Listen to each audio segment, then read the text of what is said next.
Success ಆದಂತಹ ವ್ಯಕ್ತಿಯ ಬಗ್ಗೆ ಮಾತಾಡೋದು ಕಮ್ಮಿ, ಫೇಲ್ ಆದಂಥ ವ್ಯಕ್ತಿಗಳನ್ನು ಮಾತಾಡಿ ಮನೇಲಿ ಸಂಭ್ರಮಿಸ್ತಕ್ಕಂಥ ವಿಚಾರಗಳು ಜಾಸ್ತಿ ಇರ್ತವೆ. ಇದನ್ನು ನೀವು ಸಾಮಾನ್ಯವಾಗಿ ಗಮನಿಸಬೇಕು. ಫೇಲ್ಯೂರ್ನ ಮಾತಾಡಿ ಸೆಲೆಬ್ರೇಟ್ ಮಾಡ್ತಿದ್ದೀರಾ, ಆದರೆ ನಿಮ್ಮ ಮನೆಯಲ್ಲಿ ಬೀಜ ಬಿತ್ತಾ ಇದ್ದೀರಾ. ಯಾರು? ನಿಮ್ಮ ಮಕ್ಕಳಲ್ಲಿರೋ ಸಾಹಸಿನ ಕೊಲೆ ಮಾಡ್ತಾ ಇದ್ದೀರಾ. ಆ್ಯಂಡ್ ಬಂಡವಾಳ ಅಂತ ಬಂದಾಗ ನಾನು ತುಂಬ ಸಣ್ಣದೇ ಇತ್ತು, ತುಂಬ ಸಣ್ಣ ಬಂಡವಾಳ, ಬಟ್ ತೂಕವಾಗಿದ್ದು ವಿಚಾರಗಳಿತ್ತು. ನೀವು ಗಮನಿಸಿರ್ಬೋದು, ಆಚೆ ಕಡೆ ಬಂಡವಾಳ ದೊಡ್ಡದಿರುತ್ತೆ, ವಿಚಾರ ತುಂಬ ಸಣ್ಣದಿರುತ್ತೆ. ಯಶಸ್ಸು ಅಂದ್ರೆ ಏನಯ್ಯ ಅಂತಂದರೆ, ನನ್ನ ಹತ್ರ 100 ಕೋಟಿ ಇದೆ, ಇದು ಯಶಸ್ಸು ಅನ್ನೋಕ್ಕಾಗಲ್ಲ ಸರ್. ನನ್ನ ಹತ್ರ 10 ಕಾರ್ ಇದೆ, ಇದು ಯಶಸ್ಸು ಅನ್ನೋಕ್ಕಾಗಲ್ಲ. ನಿನ್ನ ಉದ್ಯಮದಿಂದ ಯಾರಿಗೆ ನೆಮ್ಮದಿಯಾದ ಜೀವನ ಸಿಕ್ತೋ ಅದು ನಿನ್ನ ಯಶಸ್ಸನ್ನ ಪ್ರಿಡಿಕ್ಟ್ ಮಾಡೋ ಅಂಥ ಲೆವೆಲ್ ಅಂತ ನಾನು ಹೇಳ್ತೀನಿ. ಬಟ್ ನನ್ನ ಆ ಸರಿಯಾದ ಯೌವನವನ್ನು, ಸರಿಯಾದ ಶಕ್ತಿಯನ್ನು ಒಂದು ಸರಿಯಾದ ಕೆಲಸದ ಮೇಲೆ ಹಾಕಬೇಕು. ಆ ಕೆಲಸ ಇವತ್ತೆಷ್ಟು ಶಕ್ತಿಶಾಲಿಯಾಗಿದೆಯೋ ಇನ್ನು 10 ವರ್ಷಕ್ಕೆ ಅದರ ಬೇಡಿಕೆ ಅದರ ಜಾಸ್ತಿ ಇರೋಂಥ ಕ್ಷೇತ್ರದಲ್ಲಿ ನಾನು ವರ್ಕ್ ಮಾಡಬೇಕು. ನಿಂತಾಗ ನಾನು ಕಾಲಕ್ಕೆ ಕೇಳೋಕ್ಕಾಗಲ್ವೇ ನಾನು 5 ವರ್ಷ ಮತ್ತೆ ವಾಪಸ್ ಕರ್ಕೊಂಡು ಹೋಗು ಅಂತ. ಈಗ ನೀವು ಮಾತಾಡೋಕೆ ಹೊರಟಿರೋ ವಿಚಾರ ಏನಿದೆ, ಇದು ಬಹಳ ಗಾಢವಾದದ್ದು. ಯುವ ಉದ್ಯಮಿಗಳು ಯಾರಾದರೂ ರೆಡಿ ಆಗ್ತಿದ್ರೆ, ಯುವ ಉದ್ಯಮಿಗಳು ಯಾರಾದರೂ ಏನಾದರೂ ನಾನು ಸ್ವಲ್ಪ ತಿಳ್ಕೋಬೇಕು ಅಂತಂದರೆ ಅವ್ರಿಗೆ ಭಾಳ ಅವಶ್ಯಕತೆ ಇರ್ತಕ್ಕಂಥದ್ದು. ಉದ್ಯಮ ಅಂತ ಬರ್ತಿದ್ದಂಗೆ ನೋಡಿ, ಫಸ್ಟು ನಮ್ಮ ದೇಶದಲ್ಲಿ ಅದಕ್ಕೆ ಪೂರಕವಾಗಿರೋ ವಾತಾವರಣಗಳು ಅಷ್ಟಿಲ್ಲ. ಇತ್ತೀಚೆಗೆ ಸ್ವಲ್ಪ ಕಂಡು ಬರ್ತಿದೆ ಬಿಟ್ಟರೆ, ಈ ಒಂದು 2010 ನಂತರ ಅದಕ್ಕೊಂದು ಪೂರಕವಾಗಿ ಮನೆಗಳಲ್ಲಿ ಆಲೋಚನೆ ಸ್ಟಾರ್ಟ್ ಆಯಿತು. ಹೌದು, ನನ್ನ ಮಗ ಬಿಸ್ನೆಸ್ ಮಾಡಲಿ, ನಮ್ಮ ಮನೆಯವ್ರು ಬಿಸ್ನೆಸ್ ಮಾಡಲಿ ಅನ್ನೋದು ಬಿಟ್ಟರೆ, ಅದಕ್ಕಿಂತ ಮುಂಚೆ ಇದ್ದಿದ್ದ ವಾತಾವರಣ ನನ್ನ ಮಗ ಒಬ್ಬ ಉದ್ಯೋಗಿ ಆಗಬೇಕು ಅಂತ, ಅಥವಾ ನಮ್ಮ ಮನೆಯವರೊಬ್ಬರು ಉದ್ಯೋಗಿ ಆಗಬೇಕು, ಅಥವಾ ಒಂದು ಸೆಕ್ಯೂರಿಟಿ ಬೇಕು, ಜಾಬ್ ಸೆಕ್ಯೂರಿಟಿ ಬೇಕು, ಅವ್ನು ಕೆಲಸ ಮಾಡಬೇಕು. ಆ ಕೆಲಸ ಮಾಡೋನ್ನ ವೈಭವೀಕರಿಸ್ತಕ್ಕಂಥದ್ದು, ಕೆಲಸ ಮಾಡೋನ್ನ ಒಬ್ಬ ಮಹಾನ್ ಇವನ್ ಥರ ಬಿಂಬಿಸ್ತಿದ್ದು ಟೋಟಲಿ ಈ ಒಂದು ವ್ಯವಸ್ಥೆ ಒಳಗೆ ನಡ್ಕೊಂಬಂದಿರ್ತಕ್ಕಂಥ ವಿಚಾರ ಇತ್ತು. ಇದ್ರ ಜೊತೆ ಪೂರಕವಾಗಿ ನಮ್ಮ ದೇಶದಲ್ಲಿ ಏನು ನಡೀತಾ ಇತ್ತು ಅಂದರೆ, ಯಾವುದೇ ಒಂದು ಪ್ರಯತ್ನವನ್ನು ಹೊಸದಾಗಿ ಯಾವ್ದಾದ್ರು ವ್ಯಕ್ತಿ ಪ್ರಯತ್ನ ಪಡೋಕ್ಕೆ ಹೋದರೆ ಅದನ್ನು ಸ್ಟಾರ್ಟಪ್ ಅಂತ ನೀವು ಕನ್ಸಿಡರ್ ಮಾಡಿದ್ರೆ, ಇವತ್ತು ಕೂಡ ಡೇಟಾ ಏನು ಸಿಗ್ತಿದೆ ಅಂತಂದರೆ ಜಸ್ಟ್ 3% ಅಷ್ಟೇ ಸಕ್ಸಸ್ ಆಗ್ತವೆ. ಇನ್ನು 97% ನ್ಯೂ ಸ್ಟಾರ್ಟಪ್ಗಳು ಫೇಲ್ ಆಗ್ತವೆ. ಈ ನ್ಯೂ ಸ್ಟಾರ್ಟಪ್ಗಳು ಫೇಲ್ ಆದಾಗ ನಮ್ಮ ಜನಗಳಲ್ಲಿ ಒಂದು ಸಮಸ್ಯೆ ಇದೆ. ಏನು? ಸಕ್ಸಸ್ ಆದಂತಹ ವ್ಯಕ್ತಿಯ ಬಗ್ಗೆ ಮಾತಾಡೋದು ಕಮ್ಮಿ, ಫೇಲ್ ಆದಂಥ ವ್ಯಕ್ತಿಗಳನ್ನು ಮಾತಾಡಿ ಮನೇಲಿ ಸಂಭ್ರಮಿಸ್ತಕ್ಕಂಥ ವಿಚಾರಗಳು ಜಾಸ್ತಿ ಇರ್ತವೆ. ಇದನ್ನು ನೀವು ಸಾಮಾನ್ಯವಾಗಿ ಗಮನಿಸಬೇಕು. ನಾನು ನಮ್ಮ ಮನೆಯಲ್ಲಿ ಈ ಮಕ್ಕಳು ಬೆಳೆಸೋ ವಿಚಾರದಲ್ಲಿ, ಅಥವಾ ನಮ್ಮ ಮೈಂಡ್ ಸೆಟ್ ವಿಚಾರದಲ್ಲಿ, ಅಥವಾ ಸೆಲ್ಫ್ ಇನ್ವೆಸ್ಟ್ಮೆಂಟ್ ಅಂತ ಏನು ಹೇಳ್ತೀವಿ, ಫೇಲ್ ಆದ ವ್ಯಕ್ತಿಗಳನ್ನು ನೀವು ಫೇಲ್ ಆಗಿದ್ದಕ್ಕೆ ಸಂಭ್ರಮ ಪಡ್ತಿದ್ದೀರಾ ಅಂದರೆ ನಿಮ್ಮ ಮನೆಯಲ್ಲಿ ಭಾಳ ದೊಡ್ಡ ನೆಗೆಟಿವ್ನ ನೀವು ಸ್ಪ್ರೆಡ್ ಮಾಡ್ತಿದ್ದೀರಾ ಅಂತ. ನಾನು ಇದನ್ನು ಇಷ್ಟು ಜನಕ್ಕೂ ಹೇಳ್ತೀನಿ, ನನ್ನ ಜೊತೆ ಇರೋ ಆತ್ಮೀಯರಿಗೂ ಹೇಳ್ತೀನಿ, ಇದನ್ನು ಮಾತಾಡಿ ಸೆಲೆಬ್ರೇಟ್ ಮಾಡಬೇಡಿ. ಯಾಕೆ ಅಂತಂದರೆ ಅದನ್ನು ನೀವು ಮಾತಾಡೋದೆಲ್ಲಿ ಮಾತಾಡ್ತೀರಾ? ನಿಮ್ಮ ಹೆಂಡ್ತಿ, ನಿಮ್ಮ ಮಕ್ಳ ಮುಂದೆ ಮಾತಾಡ್ತಿರ್ತೀರಾ, ಅವ್ರಿಗೊಂದು ಭಯ ಇವತ್ತೇ ಸ್ಟಾರ್ಟ್ ಆಗುತ್ತೆ. ಯಾವ ಹೊಸ ಬಿಸ್ನೆಸ್ ಮಾಡೋಕೆ ಹೋದ್ರೂ ಕೂಡ ಫೇಲ್ ಆಗ್ತೀವಿ. ಅವನಲ್ಲಿರೋ ಒಂದು ಸಾಹಸಿಯತೆ ಅಂತ ಏನು ಕರಿತೀವಿ, ಒಂದು ಸಾಹಸ ಪ್ರವೃತ್ತಿಗೆ ನೀವೇ ಕೊಳ್ಳಿ ಇಡ್ತಕ್ಕಂಥ ಕೆಲಸನ ಮನೆಗಳಲ್ಲಿ ನಾವು ಮಾಡ್ತೀವಿ. ಅಂದರೆ ಈ ರೀತಿಯ ನೆಗೆಟಿವ್ಗಳನ್ನು ಕುಟುಂಬದ ಮುಂದೆ ಯಾವುದೋ ಒಂದು ಬಿಸ್ನೆಸ್ ಸ್ಟಾರ್ಟ್ ಮಾಡ್ತಾನೆ ಸರ್, ಯಾವುದೋ ಒಬ್ಬ ಹುಡುಗ. ಆ ಹುಡುಗನ ಬಗ್ಗೆ ಅನುಕಂಪ ಬಿಟ್ಟು, ಮಾಡೋಕ್ಕೋಗಿ ನೋಡು ಚೆನ್ನಾಗಿ ಬಿದ್ದೋದ, ತಲೆ ಮೇಲೆ ಹಾಕ್ಕೊಂಡ, ಊರು ಬಿಟ್ಟು ಓಡೋದ, ಆಗ್ಬೇಕಿತ್ತು ಹಿಂಗೆ, ಬೇಕಿತ್ತ ಇವನಿಗೆ, ಈ ಥರ ಸೆಲೆಬ್ರೇಷನ್ ಮಾಡ್ತಕ್ಕಂತಹ ಎಷ್ಟೋ ಪ್ರವೃತ್ತಿಯ ಜನಗಳು ನಿಮಗೆ ಕಾಣಿಸಿಕ್ತಾರೆ. ಅದನ್ನು ಯಾಕೆ ಮಾಡಬೇಡಿ ಅಂತಂದರೆ, ನೀವು ಅಂದ್ಕೋತಾ ಇದ್ದೀರಾ ಆ ಕ್ಷಣದಲ್ಲಿ ನೀವು ಇನ್ನೊಬ್ಬನ ವಿಚಾರನ, ಫೇಲ್ಯೂರ್ನ ಮಾತಾಡಿ ಸೆಲೆಬ್ರೇಟ್ ಮಾಡ್ತಿದ್ದೀರಾ, ಆದರೆ ನಿಮ್ಮ ಮನೆಯಲ್ಲಿ ಬೀಜ ಬಿತ್ತಾ ಇದ್ದೀರಾ. ಯಾರು? ನಿಮ್ಮ ಮಕ್ಕಳಲ್ಲಿರೋ ಸಾಹಸಿನ ಕೊಲೆ ಮಾಡ್ತಾ ಇದ್ದೀರಾ. ನಿಮ್ಮ ಮಕ್ಕಳಲ್ಲಿರ್ತಕ್ಕಂಥ ಯಾಕೆ ಅವ್ರ ಮಕ್ಕಳು ಯಾರನ್ನು ಅಬ್ಸರ್ವ್ ಮಾಡ್ತಾರೆ? ತಂದೆ ತಾಯಿನ ಕುತ್ಕೊಂಡು ಸೀದಾ ಅಬ್ಸರ್ವ್ ಮಾಡ್ತಾ ಇರ್ತಾರೆ. ಏನು ಏನು ಏನು ಈಗ ನನಗೆ ಬಂದಿರೋ ಸಾಹಸ ಪ್ರವೃತ್ತಿ ಯಾರಿಂದ ಬಂತು? ಪ್ಯೂರ್ ನನ್ನ ತಂದೆಯಿಂದ ಬಂತು. ಯಾವುದಕ್ಕೂ ಎದುರುತ್ತಿರಲಿಲ್ಲ ಅವರು. ಎನಿ ಪ್ರಾಬ್ಲಮ್, ಎನಿ ಸಿಚುವೇಶನ್, ಮಾಡೋಣ, ಸಾಲ್ವ್ ಮಾಡೋಣ. ಕಳೆನಳ್ಳಿ ಪರಮೇಶ್ವರಯ್ಯನವರು ಅಂತಂದರೆ ಸಾಹಸಕ್ಕೆ ಹೆಸರುವಾಸಿ ಆದವರು. ಅದು ನನ್ನಲ್ಲಿ ಬಂದುಬಿಡ್ತಲ್ಲ, ನನಗೆ ಅದು ಅಡಾಪ್ಟ್ ಆಗೋಯ್ತಲ್ಲ. ಹೆದರಬಾರ್ದು, ಸಾಹಸ ಮಾಡಬೇಕು. ಈ ನನ್ನ ಪ್ರವೃತ್ತಿನೇ ನನ್ನ ಮಗನಿಗೆ ಟ್ರಾನ್ಸ್ಫರ್ ಆಗಬೇಕು ಅಂತಂದಾಗ ಬೇರೆಯವನ ಫೇಲ್ಯೂರ್ನ ಸಂಭ್ರಮ ಪಡ್ತಕ್ಕಂಥದ್ದನ್ನ ಫಸ್ಟ್ ನಿಲ್ಲಿಸಬೇಕು. ಇದು ಆಗ್ತಿದ್ದಂಗೆ ಜನಗಳಲ್ಲಿ ಏನಾಗುತ್ತೆ ಅಂತಂದರೆ, ಆ ಫೇಲ್ ಆಗಿರೋ ವ್ಯಕ್ತಿ ನಾನೇ ಆದರೆ ನನ್ನ ಬಗ್ಗೆ ಮಾತಾಡ್ತಾರಲ್ಲ ಅನ್ನೋ ವಿಚಾರದಲ್ಲಿ ಒಂದು ಪೂರಕ ವಾತಾವರಣ ಇಲ್ಲದೇ ಇರೋದ್ರ ಕಾರಣ ಜನ ಏನು ಮಾಡ್ತಾರೆ, ಬಿಸ್ನೆಸ್ಸಿಂದ ದೂರ ಹೋಗ್ತಾರೆ. ನಾನಿವತ್ತು ನಿಮ್ಮ ಈ ವಿಡಿಯೋದ ಮುಖಾಂತರ ಇಲ್ಲೊಂದು ಕ್ಲಾರಿಟಿ ಕೊಡೋಕ್ಕೆ ಇಷ್ಟಪಡ್ತೀನಿ. ಬಿಸ್ನೆಸ್ಸಲ್ಲಿ ಯಶಸ್ವಿ ಆಗೋದು ತುಂಬ ಸುಲಭ, ಕೆಲವು ವಿಚಾರಗಳನ್ನ ಫಾಲೋ ಮಾಡೋದು. ನನಗೆ ಜನಗಳನ್ನ ಎದುರಿಸಿ, ಅಥವಾ ಜನಗಳಿಗೆ ಏನೋ ಒಂದು ಸ್ಪೆಷಲ್ ಅಂತ ಹೇಳಿ, ಅಥವಾ ಜನಗಳನ್ನ ಇಲ್ಲಿ ಒಂದು ಬಿಲ್ಡಪ್ನ ಕ್ರಿಯೇಟ್ ಮಾಡೋ ಅವಶ್ಯಕತೆ ಇಲ್ಲ. ಎಕ್ಸಾಂಪಲ್, ನೀವು ನನ್ನನ್ನು ಕೇಳಿದ್ರಿ, ನಿಮ್ಮದು ಬಹುಕೋಟಿ ಟರ್ನ್ ಓವರ್ ನಡೀತಿರ್ತಕ್ಕಂಥ ಸಂಸ್ಥೆಯ ಬಂಡವಾಳ ಎಷ್ಟು? 10,000 ಅಂತ ಹೇಳೋಕ್ಕೆ ನನಗೆ ಹೆಮ್ಮೆ ಆಗುತ್ತೆ. ಅದನ್ನು ಯಾಕೆ ನಾನು ಅದು ಕೀಳಂತ ಅಂದ್ಕೋಬೇಕು? ಅದನ್ನು ಯಾಕೆ ನಾನು ಈ ಸಮಾಜದಿಂದ ಮುಚ್ಚಿಡಬೇಕು? ಅಥವಾ ಅದನ್ನು ಯಾಕೆ ನಾನು ಏಯ್ ನಾನು ಇದು ಮಾಡೋಕ್ಕೆ ಹಂಗೆಲ್ಲ ಮಾಡಿದ್ದೀನಿ. ಹೌದು, ನನ್ನ ಕೆಲವು ವಿಚಾರಗಳಲ್ಲಿ ತುಂಬ ತೂಕ ಇದೆ, ಆ ವಿಚಾರ ಫ್ರೀಯಾಗಿ ಸಿಗುತ್ತೆ, ನೀವು ಅಡಾಪ್ಟ್ ಮಾಡ್ಕೋಬೋದು, ಮಾಡ್ಕೊಂಡ್ರೆ ಗೆಲ್ತೀರಿ. ಆ್ಯಂಡ್ ಬಂಡವಾಳ ಅಂತ ಬಂದಾಗ ನಾನು ತುಂಬ ಸಣ್ಣದೇ ಇತ್ತು.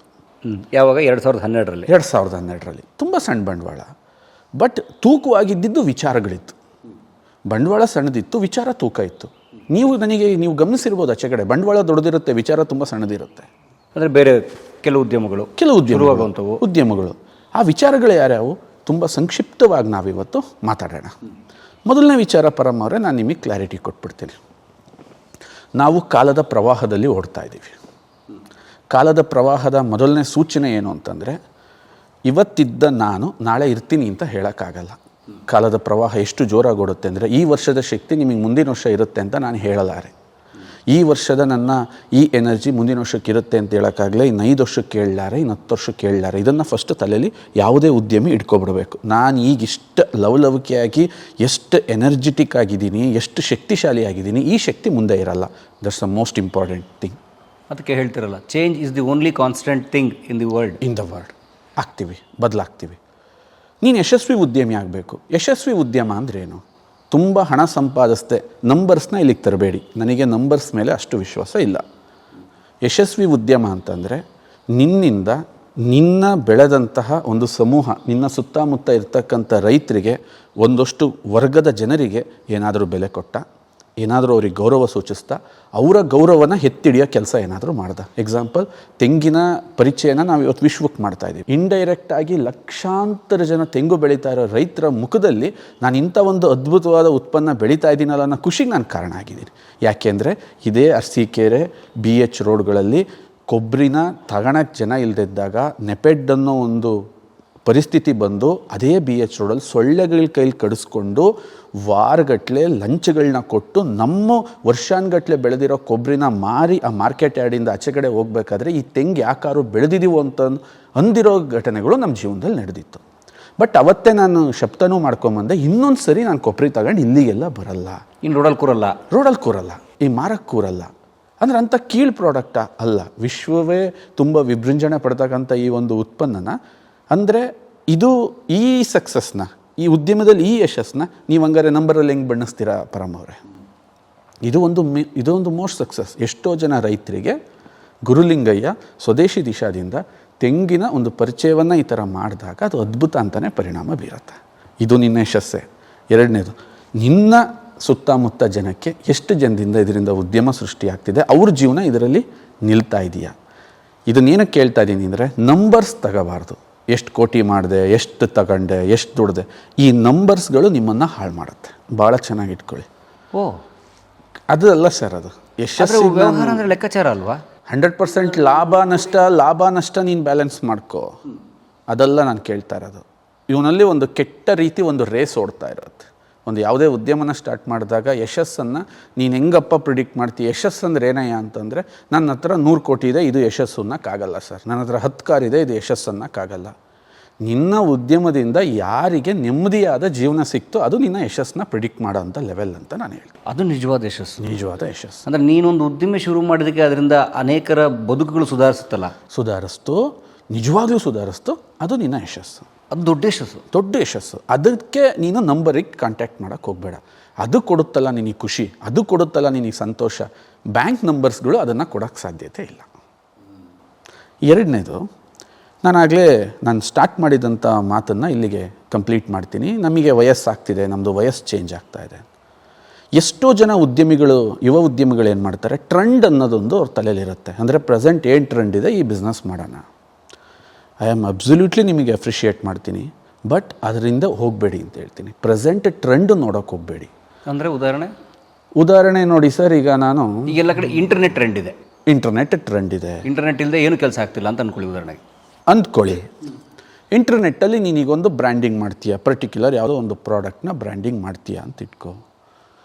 It's easy. ಅಲ್ಲೊಂದು ಮಾರ್ಕೆಟಿಂಗ್ ವ್ಯವಸ್ಥೆ ಆಗುತ್ತೆ. ಇನ್ನೊಬ್ಬನು ಬಂದು ಅಲ್ಲಿ ಮಾರ್ಕೆಟಿಂಗ್ನ ಮಾಡೋಕ್ಕೆ ಸ್ಟಾರ್ಟ್ ಮಾಡ್ತಾನೆ. 10 ಜನ ಬರ್ತಾರೆ. ಈಸಿ ಆಗಿದೆ ಅಂತಂದಾಗ 30 ಜನ ಅಲ್ಲಿ ಈಸಿಯಾಗಿ ಎಕ್ಸಸ್ ಆಗ್ತಾರೆ. ಅನ್ನೆಸೆಸರಿ ನೀ ಅಲ್ಲಿಂದ ವಿತ್ಡ್ರಾ ಆಗಲೇಬೇಕಾಗತ್ತೆ. ಪ್ರೆಸೆಂಟ್ ಟ್ರೆಂಡ್ ಏನಿದೆ, ಆ ಟ್ರೆಂಡಿಗೆ ನೀನು ಮಾರ್ಪಾಡಾಗು. ಆದರೆ ನಿನ್ನ ಉದ್ದೇಶ ಹೇಗಿರಬೇಕು ಅಂದರೆ, ನೀನು ಮಾಡ್ತಿರೋ ಉದ್ಯಮ ಈಗೆಷ್ಟು ಪ್ರಸ್ತುತವಾಗಿದೆಯೋ ಇನ್ನು 10 ವರ್ಷಕ್ಕೆ ಅದರ 10ರಷ್ಟು ಪ್ರಸ್ತುತವಾದರೆ ನಿನ್ನ ಕೆಲಸ ಆ 10ರಷ್ಟು ದೊಡ್ಡದಾಗಿ ಬೆಳೆದಿರುತ್ತೆ. ಎಕ್ಸಾಂಪಲ್, ನಾನೀಗ 2012ರಲ್ಲಿ ನನ್ನ ಕೆಲಸ ಸ್ಟಾರ್ಟ್ ಮಾಡಿದೆ. ಸ್ವದೇಶಿ ದಿಶಾ ಸ್ಟಾರ್ಟ್ ಕೇರಾಮೃತ ಪ್ರಾಡಕ್ಟ್ ಶುರು ಮಾಡಿದೆ. ಕೇರಾಮೃತ ಪ್ರಾಡಕ್ಟ್ನ ಉತ್ಪತ್ತಿ ಸ್ಟಾರ್ಟ್ ಮಾಡಿದೆ. ಸರ್, ಅವತ್ತು ವರ್ಜಿನ್ ಕೊಕೊನಟ್ ಆಯಿಲ್ ಅಂದರೆ ಜನಕ್ಕೆ ಏನು, ಕಾಯಲ್ಲಿ ಎಣ್ಣೆ ಬರುತ್ತಾ ಅಂತಂದರೆ ತಲೆ ಕೆಡಿಸ್ಕೊಳವ್ರೆ. ಕಾಯಲ್ಲಿ ಎಣ್ಣೆ ಬರುತ್ತಾ, ಅದನ್ನು ತಿನ್ನಬೇಕಾ, ಅದನ್ನು ಮಾರಬೇಕಾ? ಯಾಕೆಂದ್ರೆ ಆಲ್ರೆಡಿ ಯಾವ ಡಾಕ್ಟ್ರ್ ಹತ್ರಕ್ಕೆ ಹೋದ್ರೂ ಕೂಡ ನೀನು ತೆಂಗಿನಕಾಯಿ ತಿನ್ಬೇಡಪ್ಪ, ಹಾರ್ಟ್ ಅಟ್ಯಾಕ್ ಆಗುತ್ತೆ, ನೀನು ಕೊಬ್ಬರೆಣ್ಣೆ ತಿನ್ಬೇಡಪ್ಪ, ಹಾರ್ಟ್ ಅಟ್ಯಾಕ್ ಆಗುತ್ತೆ. ಈ ಥರ ಹುಚ್ಚು ಪರಿಸ್ಥಿತಿ ಒಳಗೆ ಆ ರೀತಿ ಇತ್ತು 2012ರಲ್ಲಿ. ಒಂದು ಲೀಟ್ರ್ ನೀವು ಕನ್ವಿನ್ಸ್ ಮಾಡೋಕ್ಕೆ ಹೆಚ್ಚು ಕಮ್ಮಿ 1 ರಿಂದ 2 ಗಂಟೆ ಸಮಯ ಬೇಕಾಗೋದು ಒಂದು ಆಯಿಲ್ನ ಕನ್ವಿನ್ಸ್ ಮಾಡೋಕ್ಕೆ. ಬಟ್ ಅದು ಟ್ರೂತ್ ಇತ್ತು. ಏನು, ಇದು ಸತ್ಯವಾಗಿರೋ ಪ್ರಾಡಕ್ಟಾ? ಎಸ್, ಇದು ಸತ್ಯವಾಗಿರೋ ಪ್ರಾಡಕ್ಟ್. ಅದು ಅವತ್ತು ಟ್ರೆಂಡಿ ಬಿಸ್ನೆಸ್ ಅಲ್ಲ, ಅವತ್ತು ಮಾರ್ಕೆಟ್ ಕೂಡ ಇರಲಿಲ್ಲ. ಬಟ್ ನಾನು ನನ್ನ ಮುಂದೆ ತಗೊಂಡಂಥ ವಿಚಾರಗಳು ಹೆಂಗಿತ್ತು, ಇದು ಯಾವುದೇ ಉದ್ಯಮಕ್ಕಾರು ನೀವು ಕಂಪೇರ್ ಮಾಡ್ಕೋಬೋದು. ತುಂಬ ಜನ ಉದ್ಯಮಿಗಳು ಈ ಬಿಸ್ನೆಸ್ನ ಈ ಒಂದು ವಿಡಿಯೋನ ನೋಡ್ತಿರ್ತಾರೆ. ಕಂಪ್ಯಾರಿಸನ್ ನಾನು ಹೆಂಗೆ ಮಾಡಿಕೊಂಡೆ ಅಂತಂದರೆ, 2012ರಲ್ಲಿ ಏನು ಆರೋಗ್ಯ ಸಮಸ್ಯೆಗಳು ಉಲ್ಬಣಿಸ್ತಾ ಇದ್ದಾವೆ, 2022ಕ್ಕೆ ಇನ್ನೂ ಜಾಸ್ತಿ ಆಗುತ್ತೆ. 2022ಕ್ಕೆ ಜನಗಳಲ್ಲಿ ಆಲ್ರೆಡಿ ಅವಾಗಲೇ ಇಂಟರ್ನೆಟ್ ಒಳಗೆ ಬಂದಂತಹ ಸಮಯ. ಇಂಟರ್ನೆಟ್ ಅಂತಂದರೆ ಇನ್ಫಾರ್ಮೇಟಿವ್ ಯುಗ. ಅಂದರೆ ಜನ ಏನು ಹೇಳಿದ್ರು ಕೂಡ ಇನ್ನೊಬ್ಬ ಹೇಳಿದ್ನ ಕ್ರಾಸ್ ವೆರಿಫೈ ಮಾಡ್ತಕ್ಕಂಥ ಯುಗ ಇತ್ತು. ಆ ಟೈಮಲ್ಲಿ ಅವತ್ತಿಗೆ ಟ್ರೆಂಡ್ ಇದ್ದಂತಹ ಯಾವುದೇ ಬಿಸ್ನೆಸ್ಗಳಿಗೆ ಹೋದರೂ ಕೂಡ ನನ್ನ ಶಕ್ತಿ ಇರುತ್ತೆ, ನನ್ನ ದೇಹದಲ್ಲಿ ಶಕ್ತಿ ಇರುತ್ತೆ, ನಾನೊಂದು 5 ವರ್ಷ ಕರ್ಕೊಂಡು ಹೋಗ್ತೀನಿ ಆ ಬಿಸ್ನೆಸ್ನ. ಆಮೇಲೆ ಆ ಬಿಸ್ನೆಸ್ಸಿಗೆ ಬೆಳೆಯೋ ಯೋಗ್ಯತೆ ಇಲ್ಲ ಅಂದಾಗ ನಿನ್ನ ಈ 5 ವರ್ಷ ಶ್ರಮ ವೇಸ್ಟ್ ಆಯ್ತಲ್ಲ. ಇದನ್ನು ಉದ್ಯಮಿಗಳು ಭಾಳ ಚೆನ್ನಾಗಿ ತಲೆಯಲ್ಲಿ ಪ್ಲಾನ್ ಆಗಿ ಇಟ್ಕೊಂಡಿರ್ಬೇಕು. This is most important Param ಅವರೇ. ನಿಮಗೆ ಇನ್ನೊಂದು ಸರಿ ನಾನು ಇದನ್ನ ಬಿಡಿಸಿ ಹೇಳ್ತೀನಿ. ಸರ್, ನಾನೀಗ ಉದ್ಯಮ ಸ್ಟಾರ್ಟ್ ಮಾಡ್ತಾ ಇದ್ದೀನಿ. ನನ್ನ ಅದ್ಭುತವಾದ ಯೌವನವನ್ನು, ನನ್ನ ಅದ್ಭುತವಾದ ಶಕ್ತಿಯನ್ನು, ನನ್ನ ಅದ್ಭುತವಾದ ಪ್ರಯತ್ನವನ್ನು ನಾನೀಗ ಬಳಸ್ತಾ ಇದ್ದೀನಿ. ಮತ್ತು ಆ ಯೌವನ ನನಗೆ ವಾಪಸ್ ಬರಲ್ಲ, ಆ ಶಕ್ತಿ, ಆ ಎನರ್ಜಿ ಬರಲ್ಲ. ಇವತ್ತು ನನಗೂ ಕೂಡ ಆಶ್ಚರ್ಯ ಆಗುತ್ತೆ, ನಾನು ಮಾಡ್ತಿದ್ದಿದ್ದ ಕೆಲಸಗಳನ್ನ ನನಗೆ ಮಾಡೋಕ್ಕಾಗ್ತಾ ಇಲ್ಲ. ಬಟ್ ನನ್ನ ಆ ಸರಿಯಾದ ಯೌವನವನ್ನು, ಸರಿಯಾದ ಶಕ್ತಿಯನ್ನು ಒಂದು ಸರಿಯಾದ ಕೆಲಸದ ಮೇಲೆ ಹಾಕಬೇಕು. ಆ ಕೆಲಸ ಇವತ್ತೆಷ್ಟು ಶಕ್ತಿಶಾಲಿಯಾಗಿದೆಯೋ ಇನ್ನು 10 ವರ್ಷಕ್ಕೆ ಅದರ ಬೇಡಿಕೆ ಅದರ ಜಾಸ್ತಿ ಇರೋಂಥ ಕ್ಷೇತ್ರದಲ್ಲಿ ನಾನು ವರ್ಕ್ ಮಾಡಬೇಕು. ಅವತ್ತು ನಿನ್ನ ಈ ಶ್ರಮ, ನೀನೇನು ಇನ್ವೆಸ್ಟ್ ಮಾಡ್ತಿದೆಯಲ್ಲ, ನೀನೇನು ಕೆಲಸ ಮಾಡ್ತಿದೆಯಲ್ಲ, ಈಗ ಲಾಭ ಬಂತು. ಒಂದು ಬಾಟ್ಲು ಸೇಲ್ ಮಾಡಿದ್ರು ಲಾಭ ಬರುತ್ತೆ, 1 ದಿನ ಕೆಲಸ ಮಾಡಿದ್ರು ಲಾಭ ಬರುತ್ತೆ, 2 ದಿನ ಕೆಲಸ ಮಾಡಿದ್ರು ಲಾಭ ಬರುತ್ತೆ. ಅವತ್ತು ನಿನ್ನ ಶ್ರಮಕ್ಕೆ ಆ 10 ವರ್ಷ ಆದಮೇಲೆ ರಿಟರ್ನ್ ಸಿಗುತ್ತಲ್ಲ, ಅದನ್ನು ನೀವು ಎಕ್ಸ್ಪೆಕ್ಟ್ ಮಾಡೋಕ್ಕೂ ಆಗಲ್ಲ. ನೀನು ಯಾವುದೇ ಕೆಲಸ ಆರಿಸ್ಕೋಬೇಕಾದ್ರೆ ಈ ಥರ ನೋಡಿ ಕೂತು ಆರಿಸ್ಕೋಬೇಕು.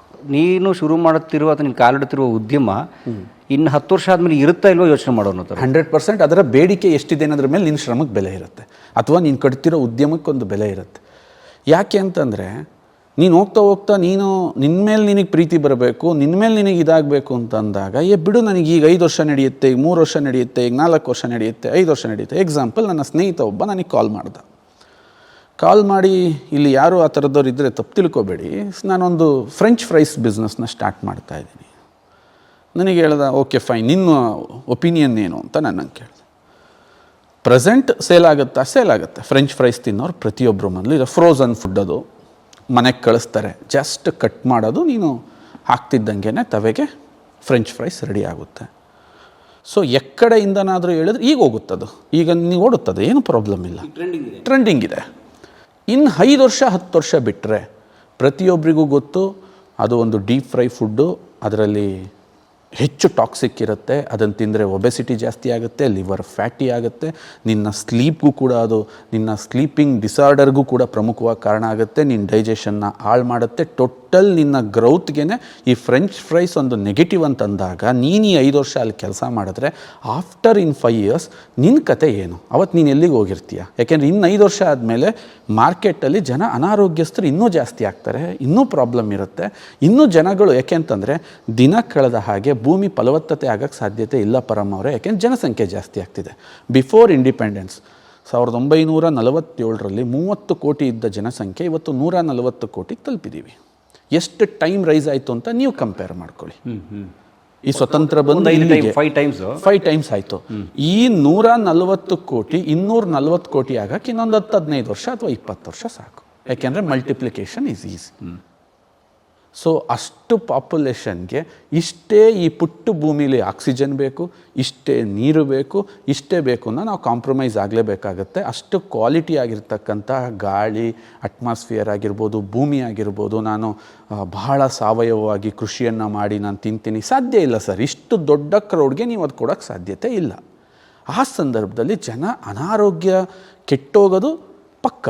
ಅವತ್ತು ನಿನ್ನ ಹತ್ರ ಏನಾದರೂ ಒಂದು ಪವರ್ಫುಲ್ ಸೊಲ್ಯೂಷನ್ ಇದ್ದರೆ ಆ ಸೊಲ್ಯೂಷನ್ ಎಲ್ಲ ಕಡೆಯಿಂದನೂ ಅಥೆಂಟಿಕೇಟೆಡ್ ಆಗಿ ಪ್ರೂವ್ ಆಗಿದ್ರೆ ದ್ಯಾನ್ ಅದನ್ನು ವಿಶ್ವದ ಹಲವಾರು ಜನ 100% ಅಂತ ಒಪ್ಪಿದ್ರೆ ಅವತ್ತು ಆ ಉದ್ಯಮ ತುಂಬ ಚೆನ್ನಾಗಿ ಬೆಳೆಯುತ್ತೆ ಅನ್ನೋದು ಐಡಿಯಾ ನನಗಿದ್ದರಿಂದ ನಾನು ಬೇರೆದೇನೂ ನೋಡೋಕೆ ಹೋಗಲಿಲ್ಲ ಪರಮ್ ಅವರೇ. ನಿಮ್ಮ ಗೆಳೆಯನ ಐಡಿಯಾಕ್ಕೆ ನಾನು ಗೆಳೆಯನ ಐಡಿಯಾಕ್ಕೆ ಹೇಳ್ತಾ ಇಲ್ಲ, ನನ್ನ ಓನ್ ಐಡಿಯಾಕ್ಕೆ ನಾನು ಕಂಪೇರ್ ಮಾಡ್ಕೊಂಡು ಗೆಳೆಯನ ಐಡಿಯಾ ಅಲ್ಲಿಗೆ ನಾನು ಹೇಳಿದೆ ಅದಷ್ಟೇ. ಅದು ಯಾಕಂದರೆ ಬಹುಶಃ ನಿಮ್ಮ ಗೆಳೆಯನ ಐಡಿಯಾ ಫ್ರೆಂಚ್ ಫ್ರೈಸ್ದು ಇವತ್ತು ನೀವು ಹೇಳಿದಾಗ ಇವತ್ತಿನ ತಂತ್ರಜ್ಞಾನದ ಇಂಟರ್ನೆಟ್ ಯುಗದಲ್ಲಿ ಕ್ರಾಸ್ ಚೆಕ್ ಮಾಡೋ ಯುಗದಲ್ಲಿ 5 ವರ್ಷ ಅದು ನಡೆಯೋದು ಕಷ್ಟ ಇದೆ. ಯಾಕಂದರೆ ಇವತ್ತೆಲ್ಲರೂ ಆರೋಗ್ಯದ ಸಲಹೆಗಳನ್ನು ಹುಡುಕ್ತಾರೆ. ಸೊ ಕೇಳಿ ಕೇಳಿ ಕೇಳಿ ಈ ಥರದ್ದು ಫ್ರೋಸನ್ ಫುಡ್ ತಿನ್ನಬಾರ್ದು ಅಂದರೆ ಅದು ನಿಂತೋಯ್ತದು. ಸೊ ಆತನ 5 ವರ್ಷದ ಶ್ರಮ ಮುಗೀತು. ಆ ಯೌವನ ಮತ್ತೆ ನನಗೆ ಸಿಗಲ್ವೇ? ಮತ್ತೆ ಈಗ ಸರಿ ನಂದು ಬಿಸ್ನೆಸ್ ಏನೋ ನಿಲ್ಲುತ್ತೆ, ನಿಂತಾಗ ನಾನು ಕಾಲಕ್ಕೆ ಕೇಳೋಕ್ಕಾಗಲ್ವೇ ನಾನು 5 ವರ್ಷ ಮತ್ತೆ ವಾಪಸ್ ಕರ್ಕೊಂಡು ಹೋಗು ಅಂತ? ಕಾಲದ ಪ್ರವಾಹ ಭಾಳ ಚೆನ್ನಾಗಿದೆ. ಉದ್ಯಮಿಗಳು ಭಾಳ ಚೆನ್ನಾಗಿ ನೆನ್ಪಿಡ್ಕೋಬೇಕು. ಕಾಲದ ಪ್ರವಾಹದಲ್ಲಿ ನೀನೇನು ಎನರ್ಜಿ ಇನ್ವೆಸ್ಟ್ ಮಾಡ್ತಿದೀಯಾ ಅದನ್ನು ನೀನು ರೈಟ್ ಆಗಿರೋ ಜಾಗದಲ್ಲಿ ಕೂತು 10 ನಿಮಿಷ ಯೋಚನೆ ಮಾಡಿ ತುಂಬ ತೂಕ ಇರ್ತಕ್ಕಂಥ ವಿಚಾರದಲ್ಲಿ ನೀನು ಬಳಸಿದ್ದೆ ಆದರೆ ನಾನು ಫುಡ್ ಇಂಡಸ್ಟ್ರಿಲಿದ್ದೀನಿ, ನಾನು ಫುಡ್ ಬಗ್ಗೆ ಮಾತಾಡ್ತಾ ಇದ್ದೀನಿ. ಆದರೆ ಇದೇ ಥರ ತುಂಬ ಕ್ಷೇತ್ರಗಳಿದ್ದಾವೆ, ಅಲ್ಲಿ ಕೂತು ನೀವು ಯೋಚನೆ ಮಾಡಿದಾಗ ನಿಮಗೆ ಇದರಲ್ಲಿ ಆಳವಾಗಿರೋ ಜ್ಞಾನ ಸಿಗುತ್ತೆ. ಈ 2 ಉದಾಹರಣೆಗಳನ್ನ ಗಮನಿಸ್ಕೊತಾ ಹೋದಂಗೆ ಜನ ನನಗೆ ರೋಗ ನಿರೋಧಕ ಶಕ್ತಿ ಬೇಕು ಅಂತ ಯೋಚನೆ ಮಾಡ್ತಾನೆ, ನಾನು ತಿಂತಕ್ಕಂಥ ಆಹಾರ ತುಂಬ ಶಕ್ತಿಯುತವಾಗಿರಬೇಕು ಅಂತ ಯೋಚನೆ ಮಾಡ್ತಾನೆ, ನನಗೆ ಯಾವುದಾದ್ರು ಒಂದು ಸಣ್ಣ ಬದಲಾವಣೆ ಮಾಡಿದ್ರೆ ಎಂಟೈರ್ ನನ್ನ ಕಿಚನ್ ಬದಲಾಗುತ್ತಾ ಅಂತ ಯೋಚನೆ ಮಾಡ್ತಾನೆ. ಅವಾಗ ಇದಕ್ಕೆಲ್ಲ ಸೊಲ್ಯೂಷನ್ ಬರೋದು ಎಲ್ಲಿ ಅಂತಂದರೆ ವರ್ಜಿನ್ ಕೋಕೋನಟ್ ಆಯಿಲ್ ಅಂತ ಬರುತ್ತೆ. ಆ್ಯಂಡ್ ಇದ್ರ ಮೇಲೆ ಏನಾದ್ರು ಅಬ್ಜೆಕ್ಷನ್ಸ್ ಇದೆಯಾ ಅಂತ ನಾವು ಚೆಕ್ ಮಾಡೋಕೆ ಹೋದರೆ ಅಷ್ಟೊಂದು ಅಬ್ಜೆಕ್ಷನ್ಸ್ಗಳು ನಿಮಗೆ ಬರಲ್ಲ. ಯಾಕೆ ಅಂತಂದರೆ ಸರ್ ನನ್ನ ಏರಿಯಾದಲ್ಲಿ ನಾನು ವರ್ಜಿನ್ ಕೋಕೋನಟ್ ಆಯಿಲ್ ತಿಂದೇ ಇಲ್ಲ ಅಂದವನು ಕೂಡ ಇದನ್ನ ತಿಂದಿರ್ತಾನೆ. ಯಾಕೆಂದರೆ ವರ್ಜಿನ್ ಕೋಕೋನಟ್ ಆಯಿಲಲ್ಲಿ 54% ಸೋಡಿಯಂ ಮೊನೊಲಾರಿಕ್ ಆ್ಯಸಿಡ್ ಇರುತ್ತೆ. ಅದು ತಾಯಿ ಹಾಲಲ್ಲಿ ಇರ್ತಕ್ಕಂಥ ಒಂದು ಗುಣ. ಈ ಭೂಮಿ ಮೇಲೆ ಅವನು ಆಸ್ಟ್ರೇಲಿಯಾದಲ್ಲಾರು ಹುಟ್ಲಿ, ದುಬೈಲಾರು ಹುಟ್ಲಿ, ಎಲ್ಲಾದರೂ ಹುಟ್ಲಿ, ಭಾರತದಲ್ಲಾರು ಹುಟ್ಲಿ, ಬೀದರಲ್ಲಾರು ಹುಟ್ಲಿ, ಬೆಂಗಳೂರಲ್ಲಾರು ಹುಟ್ಲಿ, ಮೊದಲನೇ ಕುಡಿಯೋ ವ್ಯಕ್ತಿ ಆಹಾರ ಯಾವುದು ಅಂದರೆ ಅದು ತಾಯಿ ಹಾಲು, ಅದು ಸೋಡಿಯಂ ಮೊನೊಲಾರಿಕ್ ಆ್ಯಸಿಡ್. ಅಂಥ ಸೋಡಿಯಂ ಮೊನೊಲಾರಿಕ್ ಆ್ಯಸಿಡ್ ಈ ಎಣ್ಣೆನಲ್ಲಿದೆ ಅಂದರೆ ಇದು ಪ್ರಪಂಚದಲ್ಲಿ ಎಲ್ಲರಿಗೂ ಪರಿಚಯ ಇರೋ ಪ್ರಾಡಕ್ಟ್. ಅಂದರೆ ತೆಂಗಿನಕಾಯಿಯ ಎಣ್ಣೆ ವರ್ಜಿನ್ ಕೋಕೋನಟ್ ಆಯಿಲ್. ಈ ಕ್ವಶನ್ ಇದು ಪ್ರಸ್ತುತನಾ, ನಮ್ಮ ಏರಿಯಾಕ್ಕೆ ಇದು ಹೊಂದಾಣಿಕೆ ಆಗುತ್ತಾ, ನಮ್ಮ ಜಾಗಕ್ಕೆ ಇದು ಹೊಂದಾಣಿಕೆ ಆಗುತ್ತಾ, ಅಲ್ಲೇ ತಮ್ಮ ನೀನು ಆಲ್ರೆಡಿ ತಿಂದ್ಬಿಟ್ಟಿದೆಯಪ್ಪ ಇದು. Then I selected. ಈಗ ಇದಕ್ಕೆ ಟ್ರೆಂಡ್ ಇಲ್ಲ, ಈಗ ಇದಕ್ಕೆ ಕಷ್ಟ ಇದೆ. ಬಟ್ 2022 ಚೇಂಜ್ ಆಗುತ್ತೆ ಅಂತ ಗೊತ್ತಾಯಿತು, ಚೇಂಜ್ ಆಯಿತು. ಈಗ ನಾವು 1 ಲೀಟ್ರ್ ಆಯಿಲ್ನ ಕನ್ವಿನ್ಸ್ ಮಾಡೋಕ್ಕೆ ಅಷ್ಟು ಶ್ರಮ ವರ್ಜಿನ್ ಕೋಕೋನಟ್ ಆಯಿಲ್ ಅಂತಿದ್ದಂಗೆ ತೊಗೋತಾರೆ. 2032ಕ್ಕೆ ಏನಾಗುತ್ತೆ, ಇದರ ಶ್ರಮ, ಇದರ ಡಿಮ್ಯಾಂಡ್, ಈ ಪ್ರಾಡಕ್ಟ್ ಮೇಲಿನ ನಿರೀಕ್ಷೆ ಇನ್ನೂ 10 ಟೈಮ್ ಬೆಳೆದಿರುತ್ತೆ. ಆವಾಗ ನಾನು 2012ರಲ್ಲಿ ಹಾಕಿದ್ನಲ್ಲ ಶ್ರಮ, ಅದಿನ್ನೂ ಮಲ್ಟಿಪ್ಲೈ ಆಗುತ್ತೆ. ಇದು ಉದ್ಯಮದ ಮೊದಲನೇ ಸೀಕ್ರೆಟ್ ಆಗಿರುತ್ತೆ. This is a first secret. ನನಗೆ ವಯಸ್ಸಾಗ್ತಾ ಇದೆ, ನನ್ನ ಶಕ್ತಿ ಕಮ್ಮಿ ಆಗ್ತಿದೆ, ಆದರೆ ನನ್ನ ಉದ್ಯಮ ಇನ್ನೂ ಹೆಂಗಾಗ್ತಾ ಹೋಗ್ತಾ ಇದೆ, ನನ್ನ ಉದ್ಯಮ ಪ್ರಾಯಕ್ಕೆ ಬರ್ತಾ ಇದೆ, ನನ್ನ ಉದ್ಯಮದ ವಿಚಾರಗಳು ಪ್ರಾಯಕ್ಕೆ ಬರ್ತಾ ಇದ್ದಾವೆ, ನಾನು ಕಟ್ತಾ ಇದು ಮೊದಲನೇ ಹಂತ. ಒಬ್ಬ ಯಶಸ್ವಿ ಉದ್ಯಮಿಯ ಮೊದಲನೇ ಹಂತ, ನಾನು ಯಾವ ಥರದ ಉದ್ಯಮನ ಫಸ್ಟ್ ಸೆಲೆಕ್ಟ್ ಮಾಡ್ಕೋಬೇಕು. ಎಲ್ಲ ಶಾರ್ಟ್ ಟೈಮ್ ನೋಡ್ತಾರೆ. ಅಂದ್ರೇನು, ಈಗ ಆದರೂ ಸಾಕು,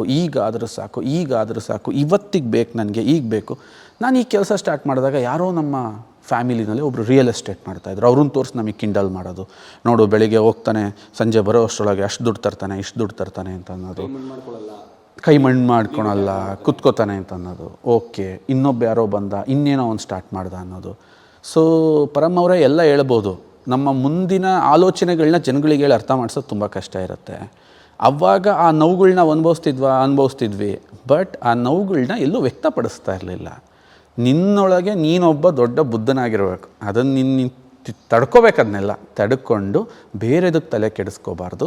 ನನ್ನ ಉದ್ಯಮಕ್ಕೆ ಇನ್ನು 10 ವರ್ಷ ಕಳೆದ್ರೆ ಇಷ್ಟು ಪವರ್ಫುಲ್ ಒಂದು ಕ್ಷೇತ್ರವಾಗಿ ನನ್ನ ಕ್ಷೇತ್ರ ಕವರ್ ಆಗಿರುತ್ತೆ. ನಾನು ಅದಕ್ಕೆ ಏನು ಪ್ರಿಪರೇಷನ್ ಮಾಡ್ಕೋಬೇಕು ಅದನ್ನು ನೀವು ಮಾಡ್ಕೊತ ಹೋದರೆ ಅದು ಮೊದಲನೇ ಸ್ಟೆಪ್ಪು ಅವನ ಯಶಸ್ವಿ ಉದ್ಯಮದ ಸೀಕ್ರೆಟ್ ಆಗುತ್ತೆ. ಸೊ ಮೊಟ್ಟ ಮೊದಲು ಯಾವ ಉದ್ಯಮ ಶುರು ಮಾಡಬೇಕು ನಿರ್ಧಾರ ಮಾಡು, ಅದು ಮುಂದೆ ಹಲವು ವರ್ಷಗಳಲ್ಲಿ ಬಾಳಿಕೆ ಬರುತ್ತೆ ನೋಡ್ಕೊ, ಮೊದಲು ಹೆಜ್ಜೆಗಳು ನೀಡು. ಎಸ್, ಇದರಲ್ಲಿ ತಪ್ಪೇನು ಮಾಡಬಾರ್ದು. ನಾವು ನೋಡ್ತಾ ಇದ್ದೀವಿ, ತುಂಬ ಜನ ನೋಡ್ತೀವಿ ನಾವು, ಯಾವುದೋ ಒಂದು ಕೆಮಿಕಲ್ ಬೇಸ್ಡ್ ಪ್ರಾಡಕ್ಟ್ಗಳನ್ನ ತಂದು ಡಿಸ್ಟರ್ಬ್ ಮಾಡೋದು. ಸತ್ಯ ಯಾವತ್ತಿದ್ರೂ ನೀವು ಮುಚ್ಚಿಡೋಕ್ಕಾಗಲ್ಲ ಪರಮ್ ಅವರೇ. ಶ್ರೀಕೃಷ್ಣ ಹೇಳಿದ ಹಾಗೆ ಸತ್ಯಕ್ಕೆ ನೀನೆಂಥ ಪ್ರಭಾವ ವ್ಯಕ್ತಿನೂ ಮುಚ್ಚಾಕೋಕ್ಕಾಗಲ್ಲ. ಉದಾಹರಣೆಗೆ ಭೂಮಿ ದುಂಡಗಿಲ್ಲ, ಚಪ್ಪಟೆ ಆಗಿದೆ ಅಂತ ಅವತ್ತಿನ ರಾಜ, ಅವತ್ತಿನ ಒಬ್ಬ ವಿಜ್ಞಾನಿಯನ್ನು ಕೊಲೆ ಮಾಡ್ದ, ಗಲ್ಲಿಗೆ ಎದುರಿಸ್ತಾ ಎಲ್ಲರನ್ನೂ. ಭೂಮಿ ಸುತ್ತ ಸೂರ್ಯ ಸುತ್ತುತ್ತಾ ಇದ್ದಾನೆ, ಸೂರ್ಯನ ಸುತ್ತ ಭೂಮಿ ಸುತ್ತುತ್ತಾ ಇಲ್ಲ, ನಾವು ಒಪ್ಪಲ್ಲ. ಎಷ್ಟು ದಿನ ಮುಚ್ಚಿಟ್ರು ಆ ಪ್ರದೇಶದ ಮಹಾರಾಜ, ದ ಮೋಸ್ಟ್ ಪವರ್ಫುಲ್ ಪರ್ಸ್ನಾಲಿಟಿ, 100-200 ವರ್ಷ ಸತ್ಯ ಮುಚ್ಚಿಡೋಕ್ಕಾಗಲಿಲ್ಲ. ಸತ್ಯ ಆಚೆಗಡೆಗೆ ಬಂದೇ ಬರುತ್ತೆ. ಸೊ ಅದೇ ಥರ ನೀನು ಮಾಡೋ ಉದ್ಯಮದಲ್ಲೂ ನಿನ್ನ ಸತ್ಯ ಆಚೆಗೆ ಬಂದೇ ಬರುತ್ತೆ, ನೀನು ಮುಚ್ಚಿಡೋಕ್ಕಾಗಲ್ಲ. ಕೆಲವು ಕಂಪ್ನಿಗಳಲ್ಲಿ ನಾನು ನೋಡ್ತಾ ಇರ್ತೀನಿ, ಮಾರ್ನಿಂಗ್ ಬ್ರೇಕ್ಫಾಸ್ಟ್ನ ಸ್ಕಿಪ್ ಮಾಡಿಸ್ಬಿಟ್ಟು ನೀನು ತಿನ್ನು ಅಂತ ಹೇಳೋದು. ನಾವು ಅದನ್ನು ಏನಕ್ಕೆ ರೆಕಮೆಂಡ್ ಮಾಡಲ್ಲ? ಸ್ವದೇಶಿ ದಿಶಾನ ನಂಬಿಕೊಂಡು ಇವತ್ತು ಸಾವಿರಾರು ಕುಟುಂಬಗಳು ನನ್ನ ಜೊತೆ ಬರ್ತಾ ಇದ್ದಾರೆ. ಒಳ್ಳೊಳ್ಳೆ ಪ್ರೊಫೆಷನ್ಸ್ ಅವರು ಬರ್ತಾ ಇದ್ದಾರೆ, ರಿಟೈರ್ಡ್ ಜಡ್ಜ್ಗಳು ಬರ್ತಾ ಇದ್ದಾರೆ. ರಿಟೈರ್ಡ್ ಜಡ್ಜ್ಗಳು ನನ್ನ ಜೊತೆ ವರ್ಕ್ ಮಾಡ್ತೀನಿ ಅಂತ ಬರ್ತಾ ಇದ್ದಾರೆ. ನಾವು ತುಂಬ ಖುಷಿಯಾಗಿ ವೆಲ್ಕಮ್ ಮಾಡ್ತೀವಿ, ಬನ್ನಿ. ಯಾಕೆ? ಅವ್ರಿಗೆ ಟ್ರೂತ್ ಕಾಣಿಸ್ತಾ ಇದೆ. 100% ಇವರು ತಪ್ಪಿಸ್ತಾ ಇಲ್ಲ ದಾರಿ. ಯಾಕೆ? ಬೆಳಿಗ್ಗೆ ಎದ್ದು ನಾನು ತಿಂಡಿ ತಿಂತೀನಿ, ಇದು ನನ್ನ ಸಾವಿರಾರು ವರ್ಷದ ಅಭ್ಯಾಸ ಪರಮವ್ರೆ.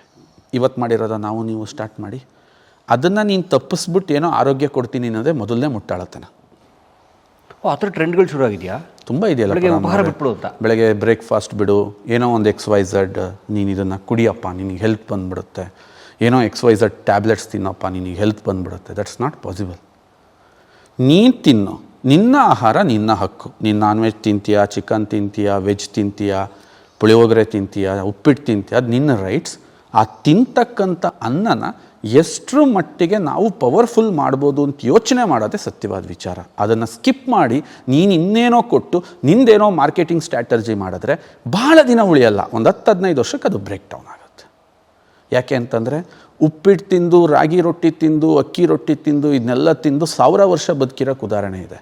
ಆದರೆ ನೀನು ಕೊಡ್ತಿರೋ ಮಾತ್ರೆ ಔಷಧಿನ ಕುಡಿದು 25-30 ವರ್ಷ ಬದುಕಿರೋ ಉದಾಹರಣೆನೂ ನೀವು ಕೊಡೋಕ್ಕಾಗಲ್ಲ. ಈ ಕಂಪ್ನಿಗಳು ಏನು ಮಾಡಿಫೈಡ್ ಮಾಡ್ತಾರಲ್ಲ, ಈ ಕಂಪ್ಯಾರಿಸನ್ನಲ್ಲಿ ಇವರು ಫೇಲ್ ಆಗ್ತಾರೆ. ಈ ನಮ್ಮ ದಿನನಿತ್ಯದ ಆಹಾರಗಳನ್ನ ತಿಂದು ಬದುಕಿರೋದಕ್ಕೆ ನಮ್ಮ ಹತ್ರ ದಶಕಗಳ ಉದಾಹರಣೆ ಇದೆ, ಶತಮಾನಗಳ ಉದಾಹರಣೆ ಇದೆ. ಆದರೆ ನಿನ್ನ ಪ್ರಾಡಕ್ಟಿಗಿರಲ್ಲ. ಅಂಥ ಉದ್ಯಮದಲ್ಲಿ ನಾನಿವತ್ತು ನನ್ನ ಈ ಯೌವನವನ್ನು ತೊಡಗಿಸ್ಕೊಂಡಾಗ ನಾನು ಖಂಡಿತ ಫೇಲ್ ಆಗ್ತೀನಿ. ಬರ್ಕೊಟ್ಬಿಡ್ತೀವಿ ಬಾಂಡ್ ಪೇಪರ್, ಇದು ಫೇಲ್ ಆಯಿತು. ಅಂದರೆ ಯಾಕಂದರೆ ಆ ಉದ್ಯಮಗಳಿಗೆ ಆಯುಷಿಲ್ಲ. ಸೊ ಅದರಿಂದ ಯಾವುದೋ ಒಂದು ಬಣ್ಣದ ಮಾತು, ಯಾವುದೋ ಒಂದು ಬಣ್ಣದ ವಿಚಾರಕ್ಕೆ ಅವನು ಮರಳಾಗಿದ್ದಾನೆ, ಅದರೊಳಗೆ ಅವನು ಇನ್ವಾಲ್ವ್ ಆಗ್ತಾ ಇದ್ದಾನೆ. ಜಾಸ್ತಿ ದಿನ ನಡೆಯಲ್ಲ. ನನಗೇನು ಇಟ್ ವಿಲ್ ಫೇಲ್. ನಾನು ಮತ್ತು ಯಶಸ್ವಿ ಉದ್ಯಮಿ ಅಂತಂದ್ರೆ, ಒಂದು ಯಶಸ್ವಿ ಉದ್ಯಮ ಅಂತಂದರೆ ಕನಿಷ್ಠ ಅಂತಂದ್ರೂ ಕೂಡ ಒಂದು 50 ಅವನ ಒಂದು ಪ್ರಾಯದಲ್ಲೂ ಕೂಡ ನಡಿಬೇಕದು. ಒಂದು 50 ವರ್ಷ. ಎಷ್ಟು ವರ್ಷಗಳು ಆ ಉದ್ಯಮ ನೆಲೆ ನಿಲ್ತಾ ಹೋಗುತ್ತೋ ಅಷ್ಟು ಕುಟುಂಬಗಳು ಅದರ ಮೇಲೆ ನೆಲೆ ನಿಲ್ತಾ ಬರ್ತವೆ. ಅಂದರೆ ಇವನು ನೆಲೆ ಊರಿದಷ್ಟು ಕುಟುಂಬಗಳು ಅವನ ಮೇಲೆ ನೆಲೆ ನಿಲ್ತಾ ಬರ್ತವೆ. ಅಂಥ ಉದ್ಯಮನ ನೀನು ಕಟ್ಟಬೇಕು ಅಂತಂದರೆ ಮೊದಲು ಇಂಥ ಆಳವಾಗಿರೋ ವಿಚಾರದಲ್ಲಿ ನಿನ್ನನ್ನು ನೀನು ಇನ್ವೆಸ್ಟ್ ಮಾಡ್ಕೋಬೇಕು. ಎರಡನೇ ವಿಚಾರ ಬರುತ್ತೆ. ಮೊದಲನೇ ವಿಚಾರ ನಿಮಗೆ ಕ್ಲಾರಿಟಿ ಆಗಿದ್ದರೆ ನಾನು ಎರಡನೇ ವಿಚಾರಕ್ಕೆ ಹೋಗ್ತೀನಿ. ಯಾವ ಥರದ ಉದ್ಯಮ ಕನ್ಫರ್ಮ್ ಆಯಿತಾ? ಎರಡನೇ ವಿಚಾರಕ್ಕೆ ಬರಬೇಕು. ವಸ್ತುಗಳು ಯಾವ ಬೇಕು, ಪ್ರಾಡಕ್ಟ್. ಯಾಕೆಂದರೆ ವ್ಯವಹಾರ ಮಾಡೋಕ್ಕೆ ಬರ್ತಿದ್ದೀವಿ ಅಂದಾಗ ವಸ್ತುಗಳೇ ಇಲ್ಲಿ ಮಾತಾಡೋದು. ವಸ್ತು ಅಥವಾ ಸೇವೆ. Both are either product or a service. Why? Because ಅಲ್ಲಿ ನಂದೇನು ವಸ್ತು ಇಲ್ಲ ಅಂದಾಗ ಅಲ್ಲಿ ಸರ್ವಿಸ್ ಇರುತ್ತೆ. ಓಕೆ, ಈಗ ನಾನು ಪ್ರಾಡಕ್ಟ್ ಓರಿಯೆಂಟೆಡ್ ಮಾಡ್ತೀನಿ ಅಂದರೆ ನನ್ನ ಪ್ರಾಡಕ್ಟ್ ಇರುತ್ತೆ. The both are same. ಯಾವ ಥರ ಇದೆ ನಿಂದು ವಸ್ತುಗಳು, ಯಾವ ಥರ ಇದೆ ಪ್ರಾಡಕ್ಟ್ಸ್, ಯಾವ ಥರ ಇದೆ. ಪ್ರಾಡಕ್ಟ್ಸ್ಗಳು ಏನಾದ್ರೂ ಎನ್ವಿರಾನ್ಮೆಂಟ್ಗೆ ಹರ್ಟ್ ಮಾಡ್ತಾ ಇದ್ದಾವೆ. ನಿನ್ನ ಪ್ರಾಡಕ್ಟು ನಾವು ಫಸ್ಟ್ ಸ್ಟಾರ್ಟ್ ಮಾಡಿದಾಗ ನಮ್ಮನ್ನು ವೆರಿ ಕಾಮಿಡಿಯಾಗಿ ನೋಡಿದ್ರು, ತುಂಬ ಫನ್ನಿಯಾಗಿ ನೋಡಿದ್ರು. ಕೆಲವು ಘಟನೆ ಹೇಳ್ಬೋದಾ? ಘಟನೆಗಳು ಹೇಳ್ತೀನಿ. ನಿಮ್ಮ ಪ್ರಾರಂಭದ ದಿನಗಳು ಹೇಗಿದ್ದು? ಪ್ರಾರಂಭದ ದಿನಗಳು ಹೆಂಗಿದ್ದು ಅಂತಂದರೆ, ಸೊ ಎಣ್ಣೆ ಅಂದರೆ ಎಣ್ಣೆ, ಎಲ್ಲ ಎಣ್ಣೆನೂ ಒಂದೇ, ಸುಮ್ಮನೆ ಮಾಡು ಅಂತ. ಇಲ್ಲ, ಎಲ್ಲ ಎಣ್ಣೆಗಳು ಒಂದಲ್ಲ. ಎಲ್ಲ ಎಣ್ಣೆಗಳು ಹೌದು, ಎಣ್ಣೆ ಕೊಡಬೇಕೀಗ, ಅಡುಗೆ ಎಣ್ಣೆ ಚೇಂಜ್ ಮಾಡಬೇಕು ನಿಜ, ಪವರ್ಫುಲ್ ಎಣ್ಣೆ ಜೊತೆಗೆ ಚೇಂಜ್ ಮಾಡಬೇಕು, ಅದು ನನ್ನ ವಿಚಾರ. ಇದಾದಮೇಲೆ ಒಂದು ಶಾಂಪೂ ರೆಡಿ ಮಾಡೋಕ್ಕೆ ಅಂತ ಹೋದ್ವಿ. ಶಾಂಪೂ ರೆಡಿ ಮಾಡೋಕ್ಕೆ ಹೋದಾಗ ಶಾಂಪೂ ನಾವು ತಲೆ ಮೇಲೆ ಸ್ನಾನ ಮಾಡ್ತೀವಿ, ತಲೆಗೆ ಹಾಕ್ಕೊಂಡು ಉಜ್ತೀವಿ. ನಮ್ಮ ಬಾಡಿಯ ಮೋಸ್ಟ್ ಸೆನ್ಸಿಟಿವ್ ಪಾರ್ಟ್ಗಳು ಕಣ್ಣು, ಕಿವಿ, ಮೂಗು, ಬಾಯಿ, ಇಲ್ಲಿಂದನೇ ಹರ್ಕೊಂಡು ಅದು ನೀರು ಕೆಳಗೆ ಹೋಗುತ್ತೆ. ಸೊ ಇಲ್ಲಿ ಈ ಸೆನ್ಸಿಟಿವ್ ಪಾರ್ಟ್ಗಳು ಏನಾಯಿತೋ ಇದ್ರದ್ದೊಂದು ಕಡೆ ಟಾಪಿಕ್ ಸೈಡಿಗೆ ಬಿಟ್ಟರೆ ಅದು ಹೋಗಿ ಸೀದಾ ನಮ್ಮ ಚರಂಡಿ ಮುಖಾಂತರ ನಮ್ಮ ಪ್ರಕೃತಿಗೆ ವಾಪಸ್ ಹೋಗುತ್ತೆ. ಸೊ ನಿನ್ನ ಪ್ರಕೃತಿಗೆ ವಾಪಸ್ ಹೋಗಿದ್ದು ಅದೇ ಶಾಂಪು ನಿನ್ನ ಹೊಟ್ಟೆಗೂ ಹೋಗುತ್ತೆ. ಇಕಾಲಜಿ ಪಿರಮಿಡ್ ಸ್ಟ್ರಾಂಗ್ ಆಗಿ ಹೇಳುತ್ತೆ, ನೀನು ಅದರಿಂದ ತಪ್ಪಿಸ್ಕೊಳಕ್ಕಾಗಲ್ಲ. ಇಕಾಲಜಿ ಪಿರಮಿಡ್ ಸ್ಟ್ರಾಂಗ್ಲಿ ಅದನ್ನ ಹೇಳುತ್ತೆ. ಯಾಕೆ ಅಂತಂದರೆ ಅಮೇರಿಕಾದಂಥ ಒಂದು ಮುಂದುವರೆದ ದೇಶ ಮಲೇರಿಯಾದಿಂದ ತತ್ತರಿಸಿ ನಾನು ಈ ಸೊಳ್ಳೆಗಳನ್ನ ಭೂಮಂಡಲದಿಂದನೇ ಇಲ್ದಂಗೆ ಮಾಡ್ತೀನಿ ಅಂತ ಹೇಳಿ DTTನ ಇನ್ವೆನ್ಷನ್ ಮಾಡ್ಕೊಂಡು ತಗೊಂಬಂದರು. DTT ಹೊಡೆದ್ರು, ಒಂದು ಸರಿ ಸೊಳ್ಳೆ ಹೋಯಿತು, ಇನ್ನೊಂದು ಸರಿ DTTನ ಹೊಡೆದ್ರು, ಆ ಸೊಳ್ಳೆಗಳು ಇನ್ನೊಂದು ಸರಿ ನಾಮಾವಶೇಷ ಅದು. ಆದರೆ ಮನುಷ್ಯನಿಗೂ ಸೊಳ್ಳೆಗೂ ಕಂಪೇರ್ ಮಾಡಿದಾಗ ಸೊಳ್ಳೆ ಮೋರ್ ಪವರ್ಫುಲ್. ಯಾಕೆ ಅಂತಂದರೆ ಸೊಳ್ಳೆ ಒಂದು ಸಣ್ಣದಾಗಿರೋ ಪೈಪಲ್ಲಿರುತ್ತೆ, ನೀವು ಬದುಕ್ತೀರಾ ಪರಮ್ ಅವರೇ. ಸೊಳ್ಳೆಗೆ TV ಬೇಡ, ಮೊಬೈಲ್ ಬೇಡ, ಯಾವುದು ಇವತ್ತಿನ ಈ ಫ್ಯೂಚರಿಸ್ಟಿಕ್ ನೀವೇನು ಈ ಸೌಲಭ್ಯಗಳು ಹೇಳ್ತಾ ಇದ್ದೀರಿ ಇದೇನು ಇಲ್ದಂಗೆ ಸೊಳ್ಳೆ ಬದುಕುತ್ತೆ, ನೀವು ಬದುಕ್ತೀರಾ? ನೆವರ್, ಸತ್ತೇ ಹೋಗ್ತೀವಿ ನಾವು. ಕಾರ್ ಬೇಡ, ಬೈಕ್ ಬೇಡ, ಏನೂ ಇಲ್ದಲೆ ಒಂದು ಕೊಳತಿರೋ ಜಾಗದಲ್ಲೇ ತನ್ನ ಸಂತಾನೋತ್ಪತ್ತಿ ಮಾಡೋ ಶಕ್ತಿ ಸೊಳ್ಳೆಗಿದೆ, ಮನುಷ್ಯಂಗೆ ಎಲ್ಲಿದೆ? ಸೊ ಸೊಳ್ಳೆನ ಅಂಥ ಪವರ್ಫುಲ್ ಸೊಳ್ಳೆ ಮೇಲೆ ನೀನು ಯುದ್ಧ ಮಾಡೋಕ್ಕೆ ಹೋಗಿದ್ದೆ, ಮೊದಲನೇ ಮುಟ್ಟಾಳತನ, ಅದನ್ನು ತೆಗಿತೀನಿ ಅಂತ ಹೋಗಿದ್ದು. ಉಲ್ಟಾ ಏನಾಯಿತು, ಇವರು DTT ಹೊಡೆದೊಡ್ದೊಡ್ದೊಡ್ದು ಸಾಯಿಸ್ದಂಗೆ ಅದರ ನೆಕ್ಸ್ಟ್ ಜನರೇಷನ್ ಸೊಳ್ಳೆಗಳಿಗೆ ಆ DTTನೇ ರೆಸಿಸ್ಟ್ ಮಾಡ್ಕೊಂಬಿಟ್ಟು ಅವು ಮೋಸ್ಟ್ ಬಲಶಾಲಿಗಳು ಸೊಳ್ಳೆಗಳಾದವು. ಸೊ ವಿಷ ನುಂಗಿದ ಸೊಳ್ಳೆಗಳಿಗೆ ಶಕ್ತಿಗಳು. ನೀನು ಸುಮ್ಮನಿದ್ದೊಂದು ಜನ್ರೇಷನ್ನ ನೀನು ಪವರ್ಫುಲ್ ಮಾಡಿದೆ. ಈಗ ಯಾವುದೋ ಒಂದು ಬುಡಕಟ್ಟು ಜನಾಂಗದವ್ರು ನೀನು ಹೋಗ್ಬಂದು ಹೊಡಿತಾ ಇದ್ರೆ ಅವ್ರು ಪವರ್ಫುಲ್ ಆಗೋಗ್ತಾರೆ. ಅವರು ವಿತ್ ವೆಪನ್ ರೆಡಿ ಆದ್ರು, ವಿತ್ ವೆಪನ್ ರೆಡಿ ಆದ. ಹಂಗೆ ಆಯ್ತು ಈ ಸೊಳ್ಳೆ. ಸೊ ಅಮೇರಿಕಕ್ಕೆ ಗೊತ್ತಾಯಿತು, ನಾನು ಈ ಸೊಳ್ಳೆ ಸಾಯಿಸೋಕ್ಕಾಗಲ್ಲ, ಅವ್ರು ಸೋಲು ಒಪ್ಕೊಂಡ್ರು.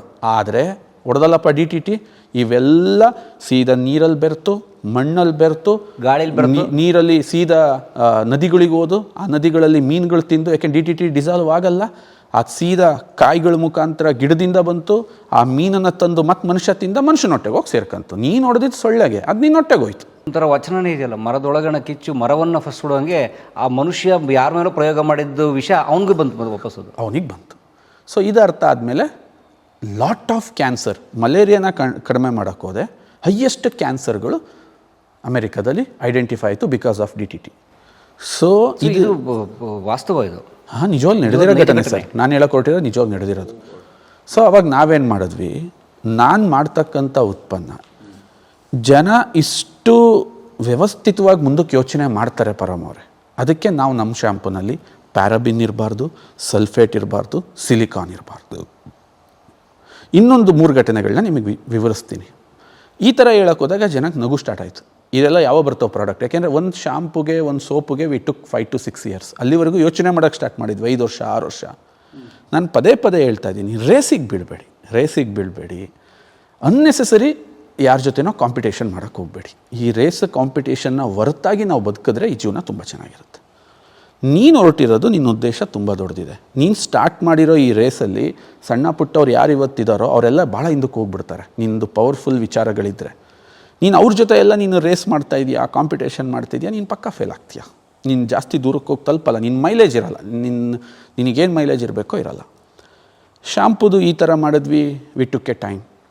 ಇದಾದಮೇಲೆ ಒಂದು ಪೇಯ್ನ್ ಆಯಿಲ್ನ ಇಂಟ್ರೊಡ್ಯೂಸ್ ಮಾಡಬೇಕು ಅಂತ, ನೋವು ನಿವಾರಕ ಟ್ರೆಂಡ್ ಅನ್ನೋದು ಸ್ಟಾರ್ಟ್ ಆಯಿತು. ಸೊ ನೋವು ಪೇಯ್ನ್ ಇರೋದೇ, ಸರ್ ನೀವು ಪೇಯ್ನ್ಗೆ ಏನಾರು ಕೊಡಿ. ಸರಿಯಪ್ಪ, ಏನು ಕೊಡೋಣ ಪೇಯ್ನ್ಗೆ? ಆ್ಯಕ್ಚುಲಿ ಒಂದು ಜಾಗದಲ್ಲಿ ಮಸಲ್ ಪೇಯ್ನ್ ಏನಕ್ಕೆ ಬರುತ್ತೆ ಅಂತ ಕೇಳಿದ್ರೆ, ನಿಮ್ಮ ತಿಂತಕ್ಕಂತಹ ಊಟ ಸರಿ ಇಲ್ದಲೆ ನಿಮ್ಮ ಹೊಟ್ಟೆ ಕೆಟ್ಟೋಗಿ ಬ್ಯಾಡ್ ಗಟ್ ಅಂದರೆ ಕೆಟ್ಟ ರೀತಿ ನನ್ನ ಹೊಟ್ಟೆನಲ್ಲಿ pH ಡೆವಲಪ್ ಆಗಿ, ಆ pHಯಿಂದ ಹಾನಿಕಾರಕ ಬ್ಯಾಕ್ಟೀರಿಯಾಗಳು ಉತ್ಪತ್ತಿಯಾಗಿ ನಿನ್ನ ಸ್ನಾಯುಗಳ ಮಧ್ಯದಲ್ಲಿರ್ತಕ್ಕಂತಹ ಜಾಗದಲ್ಲಿ ಊತವನ್ನು ಕ್ರಿಯೇಟ್ ಮಾಡೋ ಆ ಫಂಗಸ್ಗಳು, ಅಂದರೆ ಓವರಾಲ್ ಇದು ಫುಡ್ಡಿಂದ ಬರುತ್ತೆ ಅನ್ನೋದಂತೂ ಕ್ಲಿಯರ್. ಜಾಯಿಂಟ್ ಪೇಯ್ನು, ನನಗೆ ಮೈಕೈ ನೋವು ಆಗ್ತಿದೆ, ನನಗೆ ಅಲ್ಲಿ ನೋವಾಗುತ್ತೆ, ಇದು ಸಿಂಪಲ್ ಸೈನ್ಸ್. ಇದಕ್ಕೆ ನಮ್ಮ ಚರ್ಮದಲ್ಲಿ ನಾನಾ ರೀತಿ ರಂಧ್ರಗಳಿದ್ದಾವೆ. ಈ ರಂಧ್ರಗಳಿರೋದೇ ಏನಕ್ಕೆ ಅಂದರೆ ಅಲ್ಲಿ ಉಸಿರಾಟ ಕ್ರಿಯೆ ನಡಿಬೇಕು, ಅದು ಜೀವಂತವಾಗಿರಬೇಕು. ಈ ಚರ್ಮ ಜೀವಂತ ಚರ್ಮ. ಯಾಕೆ ಅಂತಂದರೆ ಇದು ಗಟ್ಟಿ ಆದರೆ ಹೊಡೆದೋಗುತ್ತೆ. ಇದು ಅದಕ್ಕೆ ನೀವು ಚಳಿಗಾಲದಲ್ಲಿ ಏನಕ್ಕೆ ನಾವು ಇದನ್ನು ಮಾಯ್ಶ್ಚರೈಸಿಂಗ್ ಮಾಡಿ, ಗಟ್ಟಿ ಆದರೆ ಹೊರಟೋಯ್ತು. ಈಗ ಕೆಲವು ಹಿಮ ಪ್ರದೇಶಗಳಿಗೆ ಹೋದಾಗ ಮೂಗೆ ಕಸ್ಕೊಂಬಂದ್ಬಿಡುತ್ತೆ. ಹಿಂಗೆ ಗಟ್ಟಿ ಆದರೆ ಮುಗೀತು, ಆ ಜಾಗ ಕೊಳ್ತೋಗುತ್ತೆ. ಸೊ ಇದು ಜೀವ ಇರ್ತಕ್ಕಂಥ ಜಾಗಕ್ಕೆ ರಾಸಾಯನಿಕ ಭರಿತ ಕೆಮಿಕಲ್ಗಳಿಂದ ಉತ್ಪಾದಿಸಿದ ಕ್ರೀಮ್ಗಳನ್ನ ಮಾರ್ಕೆಟಿಗೆ ತಗೊಬಂದು ಕೊಟ್ಟರು. ನಾನು ಕೆಲವು ಹೆಸರುಗಳನ್ನ ಹೇಳಲ್ಲ, ಬಟ್ ಚೆಕ್ ಮಾಡೋಕ್ಕೆ ಅಥೆಂಟಿಕೇಟೆಡ್ ಆಗಿ ನಿಮಗೆ ಹೇಳ್ತೀನಿ. ಸರ್ ಅದು ಹೆಂಗಿದೆ ಅಂತಂದರೆ, ಮೆಡಿಕಲ್ ಸ್ಟೋರ್ಗಳಲ್ಲಿ ಅಥವಾ ಆಚೆ ಕಡೆ ಇದರಲ್ಲಿ ಕ್ರೀಮ್ಗಳದ್ದು ಟ್ರೆಂಡ್ ಹೆಂಗಿದೆ ಅಂತಂದರೆ, 20 ರೂಪಾಯಿ ಕ್ರೀಮ್ಗೆ 129 ರೂಪಾಯಿ MRP. ಅಂದರೆ ಮಾರ್ಜಿನ್ ನೀವು ಲೆಕ್ಕ ಹಾಕಿದ್ರೆ 500 to 600% ಆಫ್ ಮಾರ್ಜಿನ್. ಎಷ್ಟು ಕೇಳಿದ್ದೀರಾ ಬಿಸ್ನೆಸ್ಸಲ್ಲಿ ಮಾರ್ಜಿನ್ ನೀವು? 50% ಕೇಳಿರ್ತೀರ. ಇದ್ಯಾವ 600% ಮಾರ್ಜಿನ್ ಇದು? 20 ರೂಪಾಯಿನ ಪ್ರಾಡಕ್ಟಿಗೆ 129 ರೂಪಾಯಿ MRP.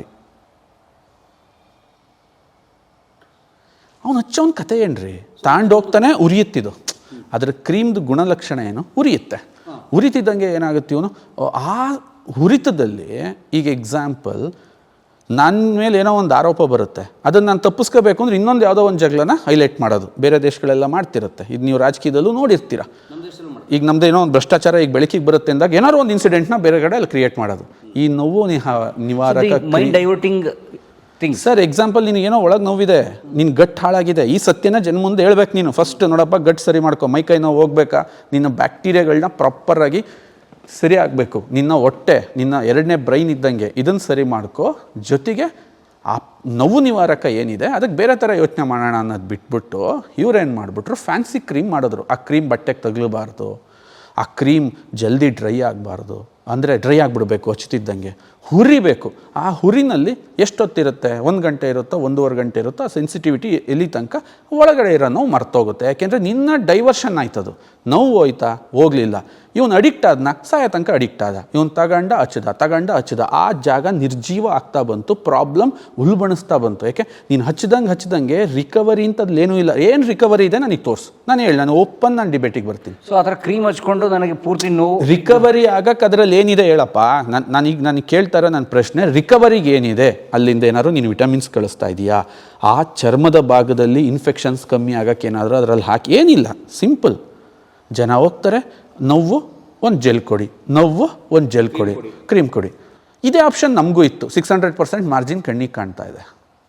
ಆದರೆ ನನಗೆ ಗೊತ್ತು, ನನ್ನ ಕಂಪ್ನಿ ಉದ್ದೇಶ ನಾಳೆ ದಿನ ಜನ ಇದನ್ನು ಕ್ರಾಸ್ ವೆರಿಫೈ ಮಾಡೇ ಮಾಡ್ತಾರೆ. ಒಂದ್ಸಲಿ ಕ್ರಾಸ್ ವೆರಿಫೈ ಆದಾಗ ಸ್ವದೇಶಿ ದಿಶಾದ ಬಗ್ಗೆ ಅವನಿಗೆ ಪ್ರೌಡ್ ಬರಬೇಕು. ಅಬ್ಬಬ್ಬಬ್ಬ, ಇವ್ರು ಎಂಥ ಒಳ್ಳೆ ವಿಚಾರನ ಅವತ್ತೇ ವಾದಿಸ್ತಾ ಇದ್ರು. ಇವ್ರು ಎಂಥ ಒಳ್ಳೆ ವಿಚಾರನ ಇವ್ರು ಅವತ್ತೇ ಸ್ಟ್ರಾಂಗ್ ಆಗಿ ನಮ್ಮ ಮುಂದೆ ಪ್ರೆಸೆಂಟ್ ಮಾಡ್ತಾಯಿದ್ರು. ಸೊ ದೆನ್ ಐ ಡಿಸೈಡೆಡ್ ನಾವು ಹೋಗಲಿಲ್ಲ. ಪ್ಯೂರ್ ಆಯುರ್ವೇದ ಹಿನ್ನೆಲೆ ಇರ್ತಕ್ಕಂಥ ಡಾಕ್ಟ್ರುಗಳನ್ನ ಹಿಡ್ಕೊಂಡು ಕೂತ್ಕೊಂಡ್ವಿ. ಸರಿ, ನೋವು ನಿವಾರಕ ಎಣ್ಣೆ ಮಾಡಬೇಕು. ವಿ ಟುಕ್ ಎಕ್ಸಾಕ್ಟ್ 6 years, 6 ವರ್ಷ ತೊಗೊಂಡ್ವಿ ಒಂದು ನೋವು ನಿವಾರಕ ಎಣ್ಣೆನ ಮಾಡೋಕ್ಕೆ. 6 ವರ್ಷ ಎಣ್ಣೆ ಮಾಡಿ ಒಬ್ಬ ಮೊದಲನೇ ವ್ಯಕ್ತಿ ಕೊಟ್ವಿ ನಾವು ಟೆಸ್ಟ್ ಮಾಡೋಕ್ಕೆ. ಹಚ್ಕೊಂತಿದ್ದಂಗೆ ಒಂದು ಚೂರು ಉರಿಯಲ್ಲ. ಉರಿಬಾರ್ದು ಪರಮ್ ಅವರೇ. ಎಣ್ಣೆ ಏನಕ್ಕೆ ಬಳಸ್ತೀವಿ ಒಂದು ನೋವು ನಿವಾರಕದಲ್ಲಿ ಅಂತಂದರೆ, ಎಣ್ಣೆ ಈಸಿಯಾಗಿ ಜಾರಿ ಅದು ನುಸ್ಕೊಂಡು ಹೋಗುತ್ತೆ. ಅಂದರೆ ಆ ಸೆನ್ಸಿಟಿವ್ ಇರೋ ಜಾಗಕ್ಕೆ ತಲುಪಕ್ಕೆ ಎಣ್ಣೆ ಕೈಲಿ ಮಾತ್ರ ಸಾಧ್ಯ. ಎಣ್ಣೆ ಈಗ ನೀವೇನಾರು ಬರಲಿಲ್ಲ, ಕೀ ಬರಲಿಲ್ಲ ಅಂದರೆ ಎಣ್ಣೆ ಹಾಕು, ಇದು ಬರಲಿಲ್ಲ ಅಂದರೆ ಎಣ್ಣೆ ಹಾಕು, ಬಳೆ ಬರ್ತಿಲ್ಲ ಅಂದರೆ ನೀನು ಎಣ್ಣೆ ಹಾಕು. ವೈ ಬಿಕಾಸ್ ಜಾರುತ್ತೆ ಅಂತ ಆ ಜಾಗಕ್ಕೆ ಈಸಿಯಾಗಿ ಹೋಗಿ ಸ್ಮೂತರ್ ಆ್ಯಂಡ್ ಆ ಜಾಗನ ಶಕ್ತಿ ಮಾಡುತ್ತೆ. ಎಕ್ಸಾಂಪಲ್, ನೀವು ಆಯುರ್ವೇದಕ್ಕೆ ಹೋದರೆ ಕಟಿಬಸ್ತಿ ಅಂತ ಮಾಡ್ತಾರೆ. ಸೊಂಟ ನೋವು ಜಾಸ್ತಿ ಆಯಿತು ಅಂತಂದರೆ ಸೊಂಟದ ಮೇಲೆ ನೀಟಾಗಿ ಒಂದು ಹಿಟ್ಟಲ್ಲಿ ಕಟ್ಟೆ ಥರ ಕಟ್ಟಿ ಅದರೊಳಗೆ ಎಣ್ಣೆಗಳನ್ನ ನಿಲ್ಲಿಸ್ತಿದ್ದಂಗೆ ಎಂಥ ಬ್ಯಾಕ್ ಪೇಯ್ನ್ ಕೂಡ ಕಮ್ಮಿ ಆಗುತ್ತೆ. ಯಾಕೆಂದರೆ ಎಣ್ಣೆಗೆ ಶಕ್ತಿ ಇರುತ್ತೆ. ಆ ವೀಕ್ ಆಗಿರೋ ಭಾಗನ ಸ್ಟ್ರಾಂಗ್ ಮಾಡೋ ಶಕ್ತಿ ಯಾವುದು? ಎಣ್ಣೆ. ಆ್ಯಂಡ್ ನಮ್ಮ ಜಾಯಿಂಟಲ್ಲಿ ಇರೋದೇನು ಕೂಡ ಕೊಬ್ಬು. ಸೊ ಇದನ್ನು ಮನಗಂಡಂತ ನಾವು ವಿ ಮೇಡ್ ದಟ್ ಪ್ರಾಡಕ್ಟ್. ಹಚ್ಚಿದವ್ರು ಯಾರು ಕೂಡ ಸಡನ್ನಾಗಿ ಏನೋ ಮಾಡಿದ್ದಾರೆ, ನಮ್ಮ ಗುರು ಸರ್ ಏನೋ ಮಾಡಿದ್ದಾರೆ ಈ ಥರ ಅಂದ್ಕೊಂಡು ಹೋದರು. ದ್ಯಾನ್ ಒಂದು ಅರ್ಧ ಗಂಟೆ ಆದಮೇಲೆ ನೋವುಗಳು ಯಾವಾಗ ಪರ್ಮನೆಂಟಾಗಿ ಸಾಲ್ವ್ ಆಗಕ್ಕೆ ಸ್ಟಾರ್ಟ್ ಆದವೋ, ದೆ ಫೀಲ್ ವಂಡರ್, ದೆ ಫೀಲ್ ವಾವ್. ಜಸ್ಟ್ ನಾವೊಂದು ಸೋಪನ್ನು, ನಮ್ಮ ಕಂಪನಿ ಒಂದು ಸೋಪನ್ನು ಸುಮ್ಮನೆ ಇಟ್ವಿ ಟಾಯ್ಲೆಟ್ಗಳಲ್ಲಿ. ನಮ್ಮ ಮನೆಗೊಬ್ಬರು ದೊಡ್ಡ ಜಗದ್ಗುರುಗಳು ಬಂದಿದ್ದರು, ಅಲ್ಲಿ ಇಟ್ಟಿದ್ವಿ ನಾವು. ಏನೂ ಹೇಳೋಕ್ಕೆ ಹೋಗಲಿಲ್ಲ ನಾವು, ನಮ್ಮ ಸೋಪ್ ಹಂಗಿದೆ ಹಿಂಗಿದೆ. ಸ್ನಾನ ಮಾಡ್ಕೊಂಡು ಬಂದಮೇಲೆ ದೇ ಆರ್ ಸ್ಟಾರ್ಟೆಡ್, ಈ ಸೋಪ್ ಏನೋ ವಿಭಿನ್ನವಾಗಿದೆಯಲ್ಲ, ಅದಕ್ಕೆ ಮಿಂಥಾಲ್ ಹಾಕೋದು, ಅದನ್ನು ಹಚ್ಕೊತಿದ್ದಂಗೆ ಮೈಯೆಲ್ಲ ತಣ್ಣಗಾಗಂಗಾಗೋದು, ಏನೋ ಒಂದು ಘಮ. ಇದು ಯಾವುದು ಪರ್ಮನೆಂಟ್ ಅಲ್ಲ. ನೀನು ಮಾಡಬೇಕಾಗಿರೋ ಉತ್ಪನ್ನ ತುಂಬ ನ್ಯಾಚುರಲ್ ಆಗಿರಬೇಕು. ಯಾಕೆಂದರೆ ಒಂದು ಸೋಪನ್ನು ನಾವು ಒಬ್ಬ ಮನುಷ್ಯನ ಜೀವಿತಾವಧಿನಲ್ಲಿ ಅದೆಷ್ಟು ಲಕ್ಷ ಸರಿ ಬಳಸ್ತಾನೋ ಗೊತ್ತಿರಲ್ಲ. ಅಷ್ಟು ಲಕ್ಷ ಸರಿ ಅವನ ಸ್ಕಿನ್ ಡ್ಯಾಮೇಜ್ ಆಗ್ತಾ ಹೋದರೆ ಅವನಿಗೆ ಪ್ರಾಬ್ಲಮ್ ಆಗುತ್ತೆ. ಇವತ್ತಲ್ಲ ನಾಳೆ ಹೋಗಿ ಹುಡುಕ್ತಾನೆ ಅವನು, which is the best soap use ಮಾಡೋಕ್ಕೆ. ಆವತ್ತು ಅವನು ಸರ್ಚ್ ಮಾಡಿದಾಗ ನೀನು ಕೊಟ್ಟಿರೋ ಉತ್ಪನ್ನ ಏನಾದರೂ ಅವನಿಗೆ ಒಳ್ಳೇದು ಕೊಟ್ಟಿದ್ದೆ ಅನ್ನಿಸ್ದಾಗ ಪರಮ್ ಅವರೇ, ಅವನಿಗನ್ಸುತ್ತೆ ಆ ಗುರು ಭಕ್ತಿ 1 to 3 ಆಗಿಬಿಡುತ್ತೆ, 1 to 10 times ಆಗುತ್ತೆ. ನಾನು ಬದುಕಿರೋದೇ ಸ್ವದೇಶಿ ದಿಶಾಗೆ ಅಂತ ಕೆಲಸ ಮಾಡ್ತಾನೆ ಅವನು. ನಮ್ಮನ್ನು ಮುಟ್ಟಾಳ್ರು ಮಾಡಿದ್ರು ಕಣೆಯ, ನಮ್ಮನ್ನು ಇವರು ದೊಡ್ಡ ಬೇವಕೂಫ್ ಮಾಡಿದ್ರು ಕಣೆಯ, ಬಕ್ರ ಮಾಡಿಬಿಟ್ರು ಕಣೆಯ, ಬಣ್ಣದ ಅಡ್ವರ್ಟೈಸ್ಗಳನ್ನ ತೋರಿಸಿ, ಬಣ್ಣದ ತೋರಿಸಿ. ಸೊ ಮೊದಲನೇ ಪಾಯಿಂಟ್, ಉದ್ಯಮಕ್ಕೆ ಇರಬೇಕಾಗಿರೋದು ಯಾವ ಥರ ಉದ್ಯಮ. ಎರಡನೇ ಉದ್ಯಮ ಪ್ರಾಡಕ್ಟನ್ನು ನೀನು ಆರಿಸ್ಕೋಬೇಕಾದ್ರೆ ಇಷ್ಟು ವಿಚಾರ ನೀನು ಕರೆಕ್ಟಾಗಿ ಸೆಲೆಕ್ಟ್ ಮಾಡ್ಕೊಂಡ್ರೆ, ಯಾವ ಕ್ಷೇತ್ರನಾರ ಆಗಿರಲಿ ಅದು, that is not A thing. ಇಷ್ಟು ಪ್ರಾಡಕ್ಟ್ ಬಗ್ಗೆ ನೀವು ಡೀಪಾಗಿ ತಿಳ್ಕೊಂಡ್ರಿ, ಡೀಪಾಗಿ ಇನ್ವಾಲ್ವ್ ಆದ್ರಿ ಅಂತಂದರೆ ನಿಮಗದು ಅದ್ಭುತವಾದ ಲೇಟ್ ಆಗುತ್ತೆ. ಆದರೆ ಆ ಲೇಟ್ ಆಗುವ ಹಂತದಲ್ಲಿ ಪ್ರಕ್ರಿಯೆಯಲ್ಲಿ ಆ ಲೇಟ್ ಆದಾಗ ಆಗುವಂಥ ಆರ್ಥಿಕ ನಷ್ಟಗಳು, ಜನರ ಚುಚ್ಚುಮಾತುಗಳು, ಆ ಅವಮಾನಗಳು ಅವನು ಸಹಿಸ್ಕೊಳ್ಳೋದು ಹೇಗೆ? ಅದನ್ನು ತಡ್ಕೊಂಡ್ರೆ ಅಲ್ವೇ ಮುಂದೆ ದೊಡ್ಡದನ್ನು ಖುಷಿ ಪಡೋಕ್ಕೆ ನಿಮಗಾಗೋದು. ಈಗ ಏಕ್ದಮ್ ಏನಾದ್ರು ನಾನು ಸ್ಟಾರ್ಟ್ ಮಾಡ್ತಿದ್ದಂಗೆ ಎಲ್ಲ ಯಶಸ್ಸಾಗ್ತಿದೆ ಅಂತಂದರೆ ಯಶಸ್ಸನ್ನ ಸವಿಯೋಕ್ಕೆ, ಆ ಯಶಸ್ಸನ್ನ ಎಂಜಾಯ್ ಮಾಡೋಕ್ಕೆ ನನಗೇನು ಇರೋದೇ ಇಲ್ಲ ಪರಮ್ ಅವರೇ. ಎಕ್ಸಾಂಪಲ್, ಇವತ್ತು ನನ್ನ ಅಕೌಂಟ್ನ ನಾನು ಚೆಕ್ ಮಾಡಲ್ಲ, ಚೆಕ್ ಮಾಡೋ ಅವಶ್ಯಕತೆನೂ ನನಗಿಲ್ಲ. ಇವತ್ತು ಬಿಸ್ನೆಸ್ಗೆ ನಾನು ವಾವ್ ಅಂತಲೂ ಅನ್ನಲ್ಲ. ಬಟ್ ನನಗೇನು ದುಡ್ಡಿಲ್ದೇ ಇರೋ ಕಾಲದಲ್ಲಿ 100 ರೂಪಾಯಿ ಇದ್ದಾಗಲೂ ನಾನು ತುಂಬ ಖುಷಿಪಟ್ಟಿದ್ದೀನಿ, ಸಂತೋಷಪಟ್ಟಿದ್ದೀನಿ. 100 ರೂಪಾಯಿ ಬಂದಾಗಲೂ ನೀನು ಯಾವತ್ತು ಆ ಆರ್ಥಿಕ ಸ್ಥಿತಿಯನ್ನು ನೀನು ನಿಭಾಯಿಸಿರ್ತೀಯೋ ಆವತ್ತು you will become a wonder personality. ಅದನ್ನು ನಿಭಾಯಿಸ್ಕೊಂಡು ಬರ್ತೀಯಲ್ಲ, ಅದಕ್ಕೆ ಮತ್ತು ನಿನಗೆ ಸಕ್ಸಸ್ ಅನ್ನೋದು, ಅದಕ್ಕೆ ನಿನ್ನ ಒಬ್ಬ ಉದ್ಯಮಿ ಅನ್ನೋದು. ಅದನ್ನು ತಡ್ಕೋಬೇಕು, ನೀನು ಮ್ಯಾನೇಜ್ ಮಾಡ್ಕೋಬೇಕು. ಸಂಭವ ನೀನು ಅದನ್ನೆಲ್ಲ ಮಾಡಿ ಬಂದ ಮೇಲೇ ನಿನಗೊಂದು ದೊಡ್ಡ ಯಶಸ್ಸು ಅಲ್ಲಿ ಕಾಯ್ತಾ ಇರುತ್ತೆ. ಅದಕ್ಕೆಲ್ಲ ಶಾರ್ಟ್ಕಟ್ ಇಲ್ಲ ಪರಮ್ ಅವರೇ. ಅದನ್ನೆಲ್ಲ ರೀಪ್ಲೇಸ್ ಮಾಡೋಕ್ಕೆ ಸಾಧ್ಯನೂ ಕೂಡ ಇಲ್ಲ. ಗೆಲ್ಲುವಂತ ಸ್ಫೂರ್ತಿ ದಾರಿದೀಪ ನಿನಗೆ ಅನುಭವ.